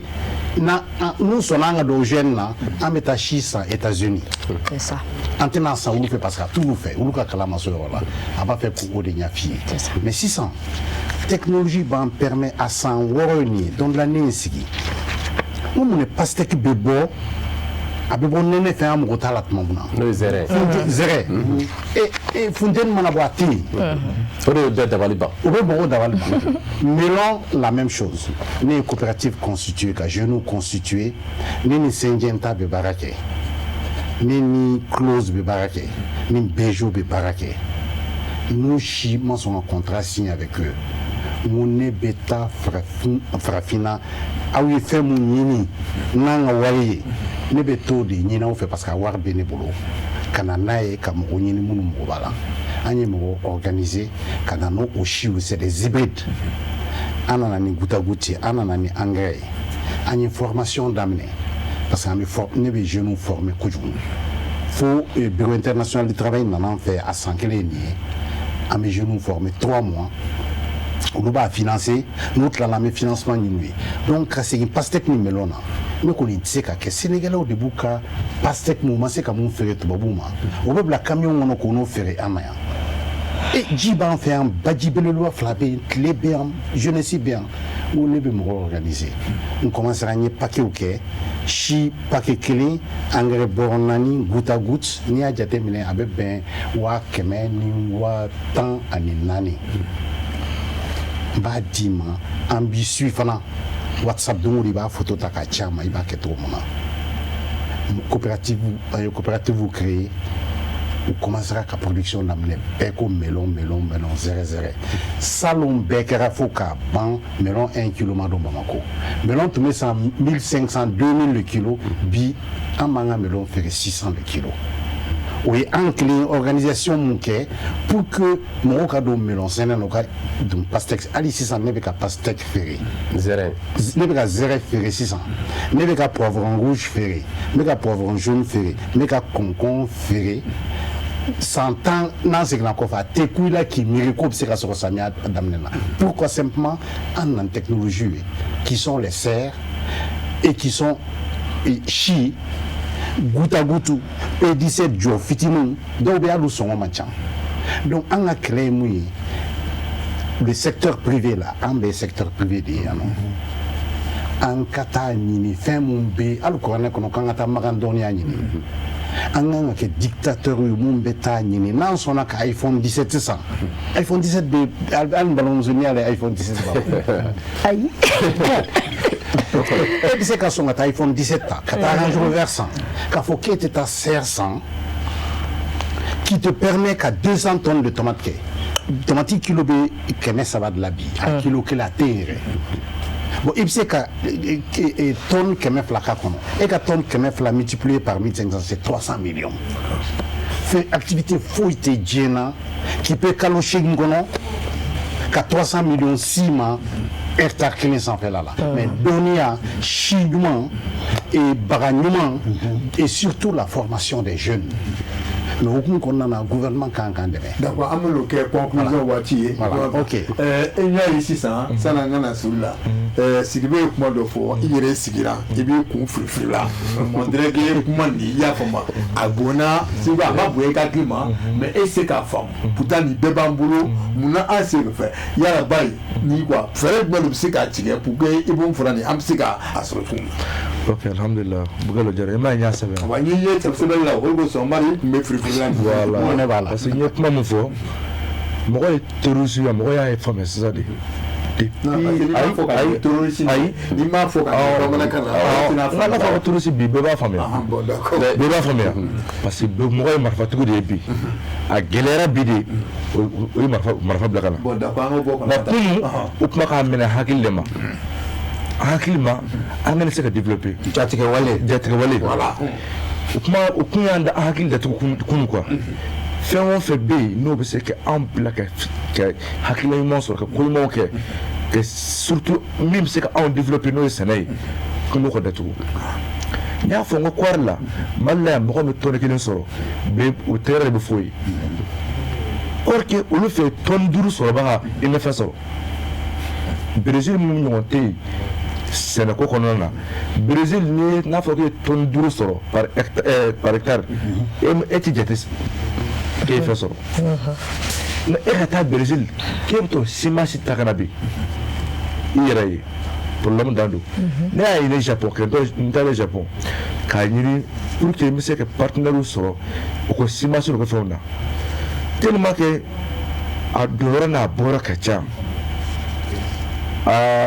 ne gouvernement min farika a sɔrɔlen baara ye or que olu n'a ma kelen sɔrɔ min na par hectare olu bɛ 15 sɔrɔ la dun ka fa bɛ sabati olu fɛ kosɛbɛ olu fɛ nka olu bɛ fɛ k'a kɛ de kana feere anw ma olu tɛ fɛ anw yɛrɛ k'a kɛbaga ye o bɛ se ka kɛ cogo di c'est ça nka mun de don fo anw yɛrɛ k'a faamuya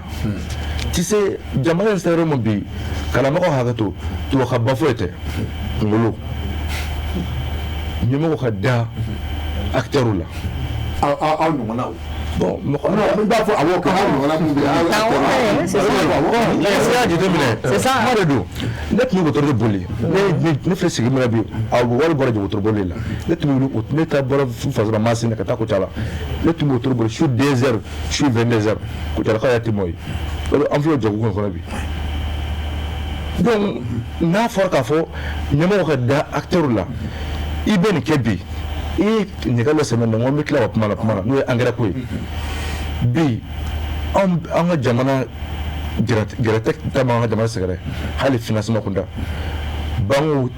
bɛ financeurs bɛ 25% sur 100% o kuma o bɛ kɛ mɔgɔ min ye u bɛ 25% de la e bɛ kɛmɛ di mɔgɔ ma n'a fɔ k'e ka 25 tigi ma 25 bɛ se ka mɔgɔw tigi Sénégalais ka bon de commande bɛ ne bolo lettre partenaire bɛ bolo agriculture ta b'a la o mun sigilen filɛ siribi an mɔgɔ bɛ nin hakɛ in de la an tun ye wuli ka jɔ kɛ ka se an ka financement kɛbagaw ma u ka se k'an dɛmɛ Sénégalais ka nin fɛn filɛ an yɛrɛ mɔgɔ bɛ nin an mɔgɔ bɛ nin na an mɔgɔ bɛ min na CMDT ni fɛn ninnu k'a programme bɛ kɛ an t'o kɔnɔna na u nana kɛlɛ kura min wuli n'o ye ko détrodome ye anw fɛ yan gɛlɛya min angɛrɛ kura bi fo an k'o ɲɛfɔ Sénégalais ye a ka faamuya anw ka angɛrɛ fanba bɛ bɔ pays maghrébin de la parce que olu tɛ sɛnɛ kɛ tubabu minnu bɛ sɛnɛ kɛ olu ka angɛrɛ yɛrɛ f'u b'a tɔ dafa bɔ o yɔrɔ ninnu na Inde filɛ angɛrɛ bɛ bɔ Inde nka Inde gouvernement y'a bali Inde angɛrɛ tɛ bɔ Inde da fɛ a bɛ kɛ a bɛ feere ko Sénégalais ma sɔrɔya la a tɛ bɔ an fɛ yan a bɔ yɔrɔ min na bi gɛrɛndɛ bɛ ka o nali a ka gɛlɛn an tun bɛ angɛrɛ sa prix mun na pɔriw la angɛrɛw y'a prix o doublé fo dɔɔnin b'o kan bi n'i b'a san 50 a sera pɔri ma 100 na ne ka programme kɛ par exemple k'e bɛ na ni i n'a fɔ tɔni 5000 de kɛ i b'a sɔrɔ e ye programme kɛ n'i ka financeur ye a bɛ n'a fɔ tɔni 2000 ani 500 o le kɛ i ka tɔni 5000 san wari min b'i bolo o tɛ tɛmɛ tɔni 2000 ani 500 kan o gɛlɛyaw bɛ yen bon ka sanga ni BCEAO yɛrɛ gɛlɛya min gɛrɛndɛ min ta ka sin an ka bankuw ma k'a fɔ u kana tɛmɛ financeurs kɛ 25% kan o fana gɛlɛyaw bɛ yen donc an bɛ gɛlɛya minnu kɔnɔ jamana ɲɛmɔgɔ t'o kalama wa ɲɛmɔgɔ b'a kalama nka ɲɛmɔgɔ tɛ se ka nin bɛɛ fɔ anw minnu ye acteurs ye an tɛ se ka nin fɔ kuma dɔ tɛ ka dɔ la dɔ ye o an bɛ gɛlɛya min kɔnɔ an k'a faamuya ɲɔgɔn fɛ an jamanadenw an bɛ se k'a furakɛ cogo di sɛnɛ dun nafa dun ka bon dɛ sɛnɛ nafa ka bon nka ɲɛmɔgɔ tɛ se ka nin bali o ni BCEAO ka banque tɛmɛ 25% kan 25% i k'a jateminɛ ɲɛmɔgɔ tɛ se k'o bali o waati ko de nana ye o a bɛ faamuya hakili kɔnɔ ɲɛmɔgɔ b'a k'u seko kɛ nka an b'a ɲini u fɛ hali bi k'u seko kɛ u ka da acteurs la u bɛ se k'u acteurs dɛmɛ i bɛ diɲɛ jamana fɛn o fɛn ye u ka acteurs jamana yɛrɛ de b'u ka acteurs kɔlɔsi anw fɛ yan n'i y'i cɛsiri n'i bɛ miiri i bɛ taa foro kɔnɔ walayi don dɔ a bɛ k'a fɔ dugu kɔnɔ bila i ka taa foro kɔnɔ parce que munna i ka cɛsiri bɛ k'i bolo problème de au lieu que i ka dɛmɛ enquête de bɛ kɛ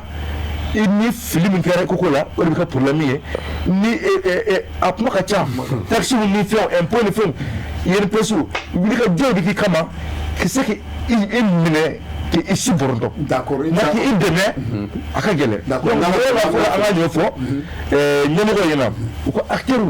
u k'u ka acteurs dɛmɛ bon n'o mun fɔ n'o ye semence ko ye nin yɔrɔ ninnu fana filɛ nin ye ɲɛmɔgɔ ka an dɛmɛ semence ninnu u bɛ se ka na cogo di i y'a ye an sera k'an débrouiller ka se f'a yɔrɔ la k'a ko lajɛ k'a dɔn k'a fɔ a bɛ tan an y'a dɔn an bɛna jamanadenw kunnafoniya la bi donc a bɛ se ka bila cogo di jamana bɛ se ka fɛn dɔ kɛ hali miliyari b'i bolo i kelen tɛ se k'o kɛ donc jamana bɛ se ka min kɛ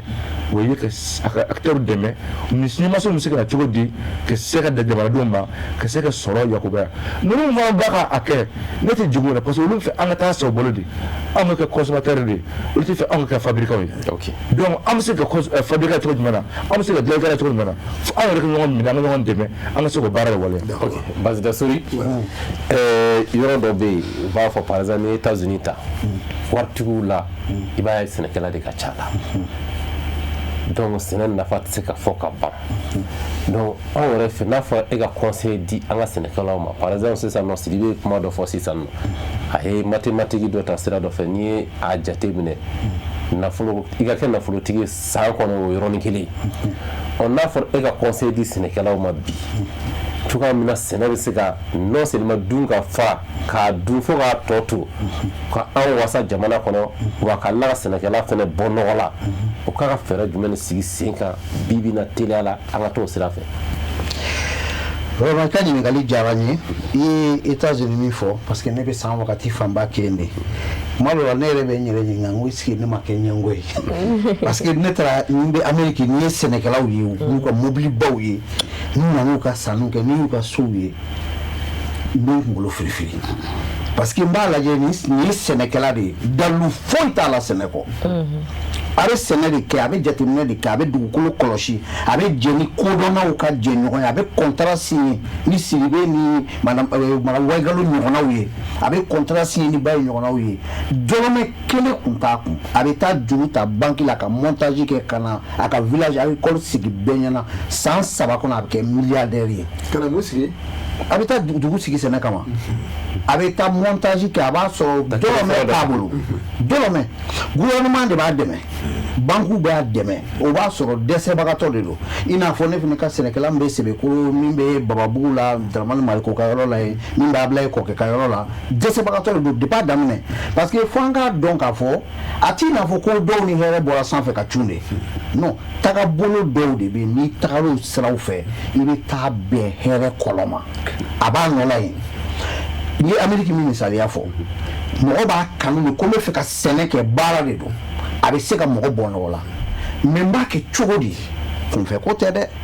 bon anw ka jamana kɔnɔ an ye fɛn bɛɛ lagosi fɛn dɔ bɛ Mali kɔnɔ n'o ma dabila an tɛ taga yɔrɔ si o fɛn jumɛn ɲɔgɔn lagosi ka fɛn bɛɛ lagosi nin de b'a f'i ye Sidibe de b'a f'i ye k'ale ye architecte ye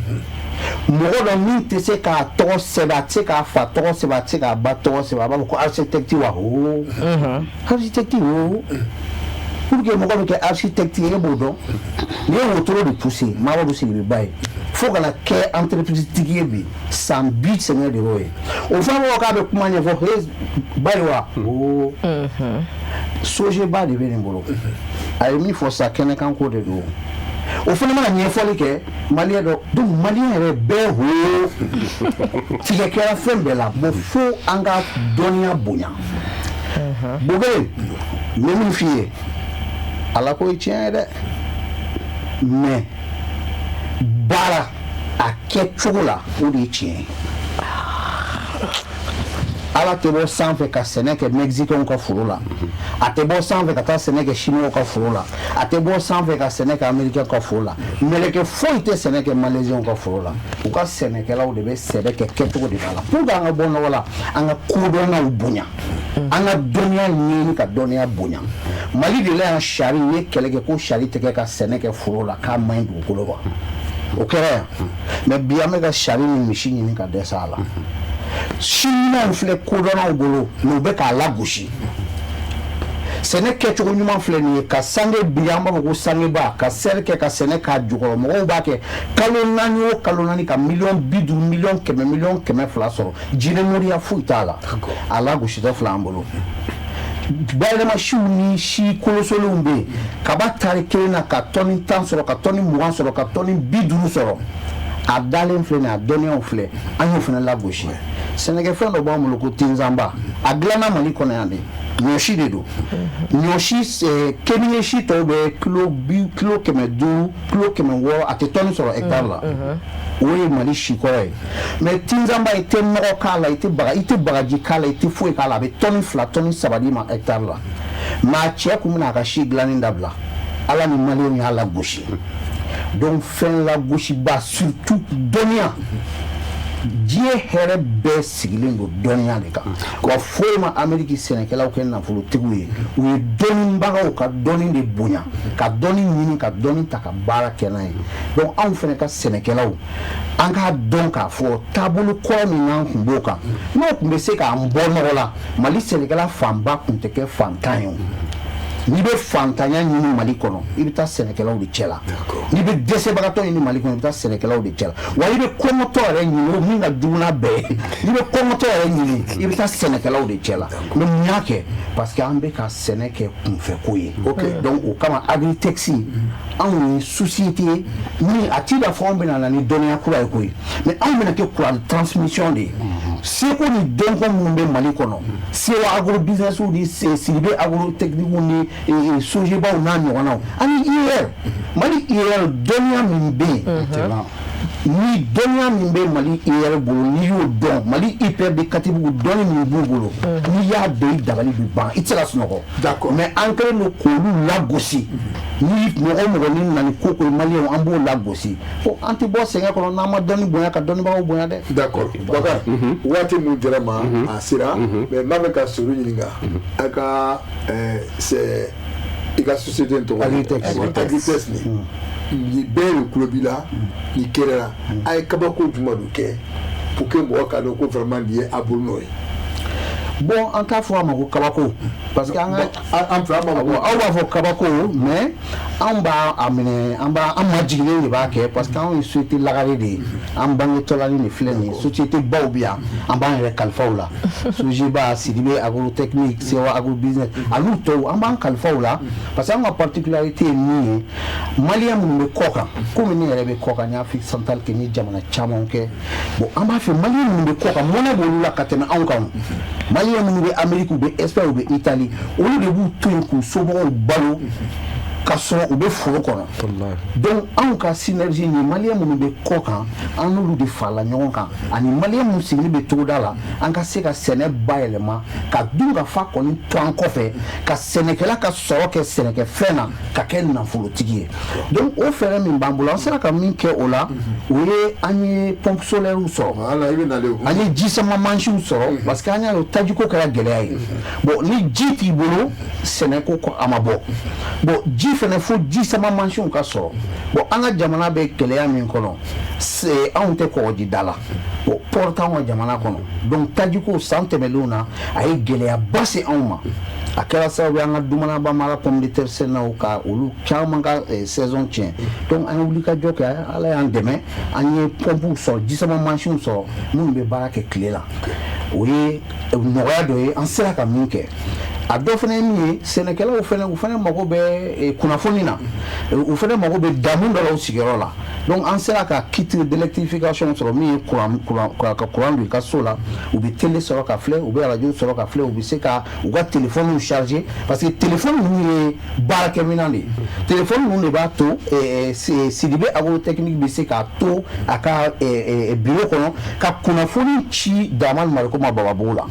a bɛ se k'a to a ka foro kɔnɔ ka kunnafoni ci kɔkɛ Tarawele ma Zaminabugu la Sojiba mɔgɔw bɛ se k'u t'u ka bureau kɔnɔ ka kunnafoni ci Cɛkɔrɔ Bagayogo ma Kulamini Bagani donc o téléphone ninnu ka se ka connexion fana ka se ka kɛ donc an y'o fɛɛrɛw sɔrɔ ka d'u ma mais an jigi b'a kan k'a fɔ an bɛna kalanbulonw fana sigi pour que dɔnni bɛ minnu na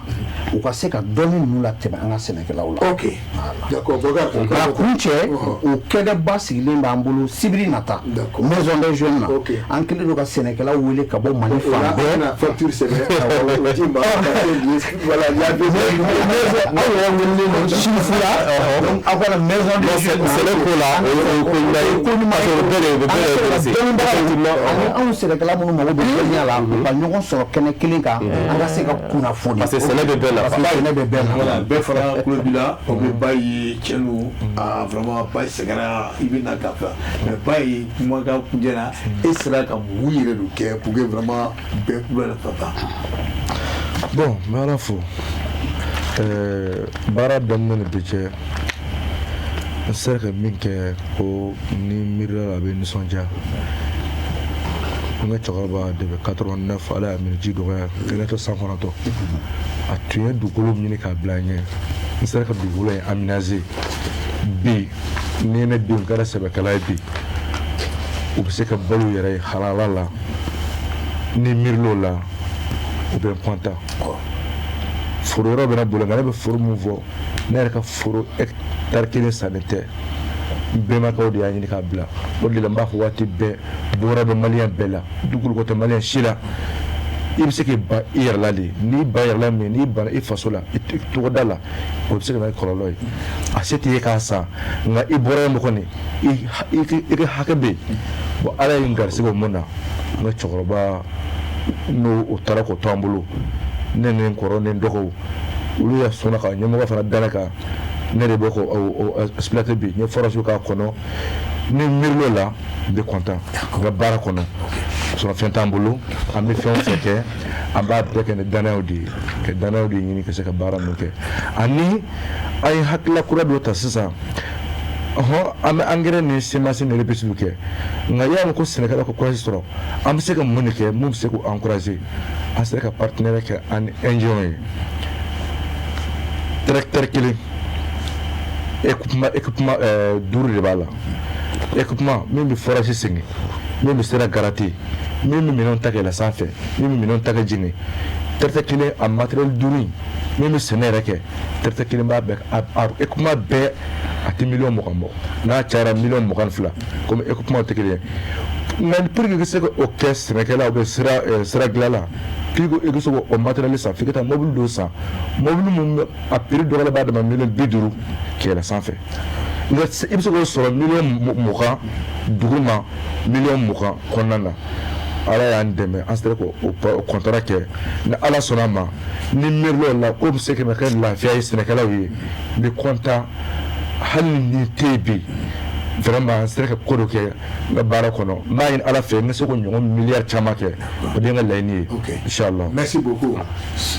madame Ouagailo Sojeba voilà bɛɛ don kolo ɲɛ b'i la donc maintenant aw yɛrɛ b'a dɔn a bɛ k'a ye fɛn caman kɛ donc maintenant bɛɛ bɛ se ka mun se ka mun kɛ kumakuncɛ la. Ah bon kumakuncɛ la Sojeba ye fɛn caman kɛ donc da tɛna se ka se o bɛɛ ma mais n'i y'a ta n'i ye san 20 ta ka taa kɔfɛ donc n'a tun fɔra fɛnɛ tuguni ko bon ko zɛrɛ bɛ se ka kɛ wagati la wagati min t'a kɛ wagati ye parce que a tun bɛ mɔgɔ caman kamana gan mais Sojeba ka si dɔ bɛ yen nɔ u b'a fɔ ko pastèque Charleston ni ala sɔnna a ma je pense que o mankutu yɛrɛ man ka fɔ bilen bari a bɛ na cogo min na a bɛ taa ten cogoya de la o zɛrɛ si tilema t'a la fɛn t'a la n'u kun y'a ye u tɛ da la mais n'i y'a ta k'a juru la tuguni i ɲɛ ko ni nin ye tantɔ u bɛ sɔrɔ ka da la kaba b'o cogoya la i tun y'a f'u ɲɛna ko kaba bɛ se ka ton kɛ fo ton 5 et puis kaba minnu yɛrɛ kun dama tɛ tɛmɛ nin kan u ti da la bon je pense que u bɛ se ka jate kabako fɛ voilà. D'accord. Ok. Monsieur Sidibé. Voilà donc e bɛna essayer ka kuma kuncɛ. Ma question pour vous. Non, ça veut dire et fait bɛɛ don ɲɛbila i ye kuma fɔ maintenant Sidibé sera ka mun wele vraiment pour que vraiment bɛɛ bɛ se ka fɔ vraiment ja ni jɔyɔrɔ filɛ nin ye. ani conseil laban min b'i bolo ka ɲɛsin denmisɛnninw fana ma parce que o ɲɛsin sɛnɛ la. K'a fɔ n ye nin kɛ n b'o to mɔgɔw k'o fɔ parce que président tɛ presque Mali minnu jamana minnu bɛ Mali lamunu mun ma ne wele ka taa dɔw kelen n'u kelen Sidibé bɛ se k'an dɛmɛ cogo di n'an ka jamana sɛnɛ bayɛlɛma n kelen ni kelen de bɛ yan e ye privé de ye ne ye mankutu mɛ ne taara foyi ka foro la mais ma se ka don dimanche don no tun ma se ka don président Kutugu de bɛ ka nin fɔ ne ye tan n bɛ se ka mun kɛ mun min kɔnɔ kɔnɔjɛlenya la n y'a fɔ u ye bi an ɲa b'a bɛɛ nafa la ne ye maliyɛn de ye ne ye monument d'indépendance kɛ n y'o bɛɛ bila n kɔ ka ɲɛsin sɛnɛ ma sɛnɛ mun don sɛnɛ mun bɛ se ka mɔgɔ min b'a kɛ k'a tigi lataa ɲɛ rapidement o bɛ se ka kɛ fana ni technologie ni dɔnniya de ye dɔnniya de y'a fɔlɔfɔlɔ ye kunun dɔrɔn ne tun bɛ Baginda village dɔ bɛ ko Mɔfa ne bɛ de invité ko fɛn dɔ bɛ yen n tun t'a fɛ ka taa même mais a ye n diyagoya ka mobili bila ka na tan ta n nana Mɔfa n y'a sɔrɔ mɔgɔ maliyɛn minnu bɛ kɔfɛ minnu wele ko diaspora denmisɛnninw de don a si tɛ san 50 bɔ u y'u kɛ ɲɔgɔn kan ka centre de formation dɔ créer e nana dun ka u ye ne kunbɛ tout ça an donna k'a ye baara min kɛlen b'a kɔnɔ ko nin bɛ mali la ni mun nin tɛ se ka kɛ u bɛ ka denmisɛnnin cɛman ni musomanin 150 parité totale c'est-à-dire musomanin dama min bɛ yen o cɛ dama bɛ yen 10% bɛ yen o ye mɔgɔw ye minnu ka mobilité réduilen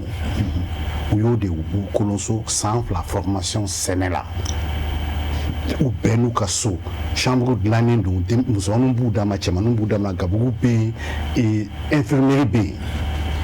a y'a yira n na ko dɔ bɛ se ka kɛ nin jamana in na ni jamana ɲɛmɔgɔw ye privé ta ka privé bila place la ala ka ko fana u ye ko an ka taa yɔrɔ dɔ visiter à moins de 200 mètres 20 hectares clôturés don jamana ta de don ko ministère de ye nin jɔ yan an donna kɔnɔ fɛn bɛɛ bɛ yen sɛsow b'a kɔnɔ misiw ka yɔrɔ bɛ yen solaire bɛ yen fourrage bɛ yen mais a lankolon don mɔgɔ dɔw sigilen b'a kɔnɔ u bɛ ka te min ne ko nin mun ye ko jamana de ye nin jɔ mais mɔgɔ si tɛ ka na kɔnɔ a ye ti kɛ n kunkolo la jamana kan k'a faamu ko agriculture ye secteur privé de ye c'est le secteur privé qui doit diriger l'agriculture l'État kan ka kɛ tan k'a fɔ a ye nin kɛ n bɛ nin nɔgɔya ma n bɛ nin nɔgɔya ma nin centre façon État ye mun don a la wari baden don mais n'i ye nin di privé dɔ ma n'i ye nin di n balimakɛ ma n balimamuso ma ou bien n'i y'a di Sidibe ma ou bien n'i y'a di ne ma ne bɛ mun kalan n b'a dɔn donc ça veut dire que le rapport entre le privé et l'État au kan ka réguler trop di problème ba dɔ bɛ yen yɔrɔ ye wele n y'a fɔ n ko n tun occupé n ko chambre d'agriculture élection bɛ nalen i bɛ taa sɔrɔ interprofession ni chambre c'est les mêmes personnes qui sont là-bas depuis 5 ans, 10 ans, d'autres, il faut s'en voir. Nico, élection kake, élection menake, tu vois, là, parce que maintenant, là, on va au Wodon, à Waru Boubolo, mais mon kan kanam n'a donné à Bemounou na Jamana, ou si c'est une fois que ça, c'est un vrai problème. État kanka, élection, nous contrôler, car la Djombe ka élection, est-ce que Dobe ka Wardi Kamoro ka voir ça ou pas? John na kakan, John man kakan. Parce qu'en Béon, mon abi, Jamana Moubé, des personnes qui peuvent discuter avec l'État, nous, c'est qu'à État conseiller, Sénébe Yelematomuna. Bon, on Chico ni fenko là. Et bah donc on be bon utiliser ça comme pépinière que. On va le coup terreau universel. Au Burkina Faso ça coûte 10 000 francs à Borokelin de 70 litres. Au Sénégal ça coûte 10 000 francs. Il va se rendre mal là. 24 750. Parce qu'il y a toujours la TVA sur l'agriculture au Mali. Mais il sait qu'à Dunka fa kuma manne tourner ka fa fo ka toto il sait qu'on atteint ni ma dje fin do ko e be dje ko pour que il be environnement mon kono be ka ke so kelna Burkina ni ta 600 ya do camion na di ka gede il na ta sugulu Burkina jabade Burkina pomme de terre mais parce que nous na nga Chine so so muna on est Mali ta chute parce que TVA banta sans fait muna état TVA bo sans fait nous tu sais ka ke tant que modo mana et comme APCAM et les interprofessions des jeunes ne m'a fourni des il faut amener les vrais acteurs du secteur privé. On va venir au nom. D'accord. On a donc fait un directeur et président de telles choses, avec continué avec 100 ans, avec 100 mois qui a été bouillé. Élection maintenant avec 4 quoi qu'il est là. Donc, et le grand conseil que j'ai lancé, c'est la jeunesse. Mali Demzenou, n'est pas comme formé. On va faire quelque chose. Je nous mets Sénégal on va faire carré. Mais je ne sais pas si Sénégal est trop ligne de tableau. Il faut que l'État Djidja, et la zone aéroportuaire là, maintenant il y a l'insécurité au Koumat Sekafo, il y a quelques années il y a Koumatfo. Pourquoi on ne va pas installer des jeunes avec des bonnes technologies, 1000 mètres carrés de serre, 1000 mètres carrés de goutte à goutte, qu'un engrais douma, qu'un chignement douma, ou qu'un production maraîchère, où on a produit chaque matin, nous quand on est à Katana, chambre froide de l'aéroport, on est à avion fait, à Trobeta, et qu'à la parc d'exposition, on a dit, foire de Kérom na 100%, à Datoulin 100%, fin d'année de la Mopta, d'ailleurs, avec Datou. Quand on a marché fruits et légumes aménagés aux zones qu'on a cours, on a sani woninda ne donna woninda la indien dɔw nana k'u bɛ si kɛ n balimamuso b'u dɔn kalash mɔgɔw Yeah, beaucoup. ko n ka taa n'u ye sugu la depuis ne wolola ne tuma dɔ woninda wo kɔnɔ bozola in ne dun n'u woninda wo kɔnɔna na maloya ye minɛ an taara ko non ko suguni kura k'a fɔ ko fɛn bɛ fɛn dɔ de ne yɛrɛ tɛ mun dɔn n taara n'u ye suguni kura na mais non marché de fruits et légumes kan ka aménager dans la cour sans que exposition somme en thème au lade. Chez nous quand on installé dans cette zone là produire salade ɲuman ka taa si ɲuman san société b'a fɛ ni ka na ni engrais ɲuman ye an ka formation coupée pour que jamana in sɛnɛ ka yɛlɛma. Ok. Voilà. Vraiment, merci beaucoup. Voilà, kɔrɔfɔ tɛ nin ye. Waati mun dira ma. A sera. Sori, vraiment merci. Merci. Agrites. Donc, mana tɛna dan nin dɔrɔn ma. Inch'Allah. Don la nata la. On avait mal là. Voilà. Baye, vraiment merci. Merci. Il faut avoir toujours le courage. Inch'Allah. Voilà, Inch'Allah. merci beaucoup. CGBA, Madame Ouagadougou, je salue le président directeur général. Voilà, et gars, Bouya Kamatrissa Koulibaly. On m'a affou kosɛbɛ. Vraiment merci. Aw nana ka na ɲɛfɔli kɛ. Donc min yɛrɛ fana fo. Donc monsieur Sylvie, Baye kun kan ka avion ta ka taga, mais j'ai tout fait, j'ai reporté vraiment et débat kama. Vraiment merci beaucoup. Donc hali bi ma dɔn faamaw fana kulo b'a la, u ɲɛ b'a la. Donc an mana mun fɔ yan, il faut prendre ça pour travailler avec ça. Donc Boubacar, kɔrɔfɔ tɛ. Donc mun bɛ chose réalisation la. Adama S Koulibaly ani GMT. Musa Traoré fo. Olu bɔra an bɛ taa régie kɔnɔ mun ye avocat Traoré NB an b'ale fana fo o bɛɛ lajɛlen fo donc ni foli b'i bolo n'u ye an dɛmɛ ka b'an lajɛ don o don Côte d'Ivoire n'u ye Traoré Mamadou Mori Palmire Abidjan docteur Madame Diallo an b'a ɲini kɔ Mamadou Samake di Sam Jema an b'a ɲini fana kɔ Amadou Dadje Sangare an b'a ɲini fɔ le patriarche de Kangaba Mamadou Nama Keita k'a kɛra fama ye voilà mun ye Dramane Diarra Baboukou Dra donc vraiment c'est l'ami personnel de ce voilà Sylvie voilà Dramane ko Baboukou Dra n'o bɔra yen Bɛma Keita national an b'a ɲinalen kɔ Babatiam hippodrome ani Salif Dambélé Côte d'Ivoire jamana kɔnɔ donc mun ye Abdoukader Bagayoko Baga Buguni an b'ale fo la police n'u Jara mun ye hippodrome na voilà an bɛ Sanakɔrɔba maire fana fo Mamadou Zan Traoré a bɛ émission in na kosɛbɛ a n'a furumuso donc olu fana ye sɛnɛkɛla wanew ye donc an b'u fo k'u waleɲuman dɔn kosɛbɛ donc a kun cɛ ni jɔn ye Ousmane Chérif Madane Aïdara donc an b'a fo donc n'Ala m'an ka jɔn jira na dimanche prochain an bɛna ɲɔgɔn sɔrɔ ni kɛnɛ in kan Inch'Allah vraiment merci beaucoup Ala ka an bɛɛ ɲuman se Merci.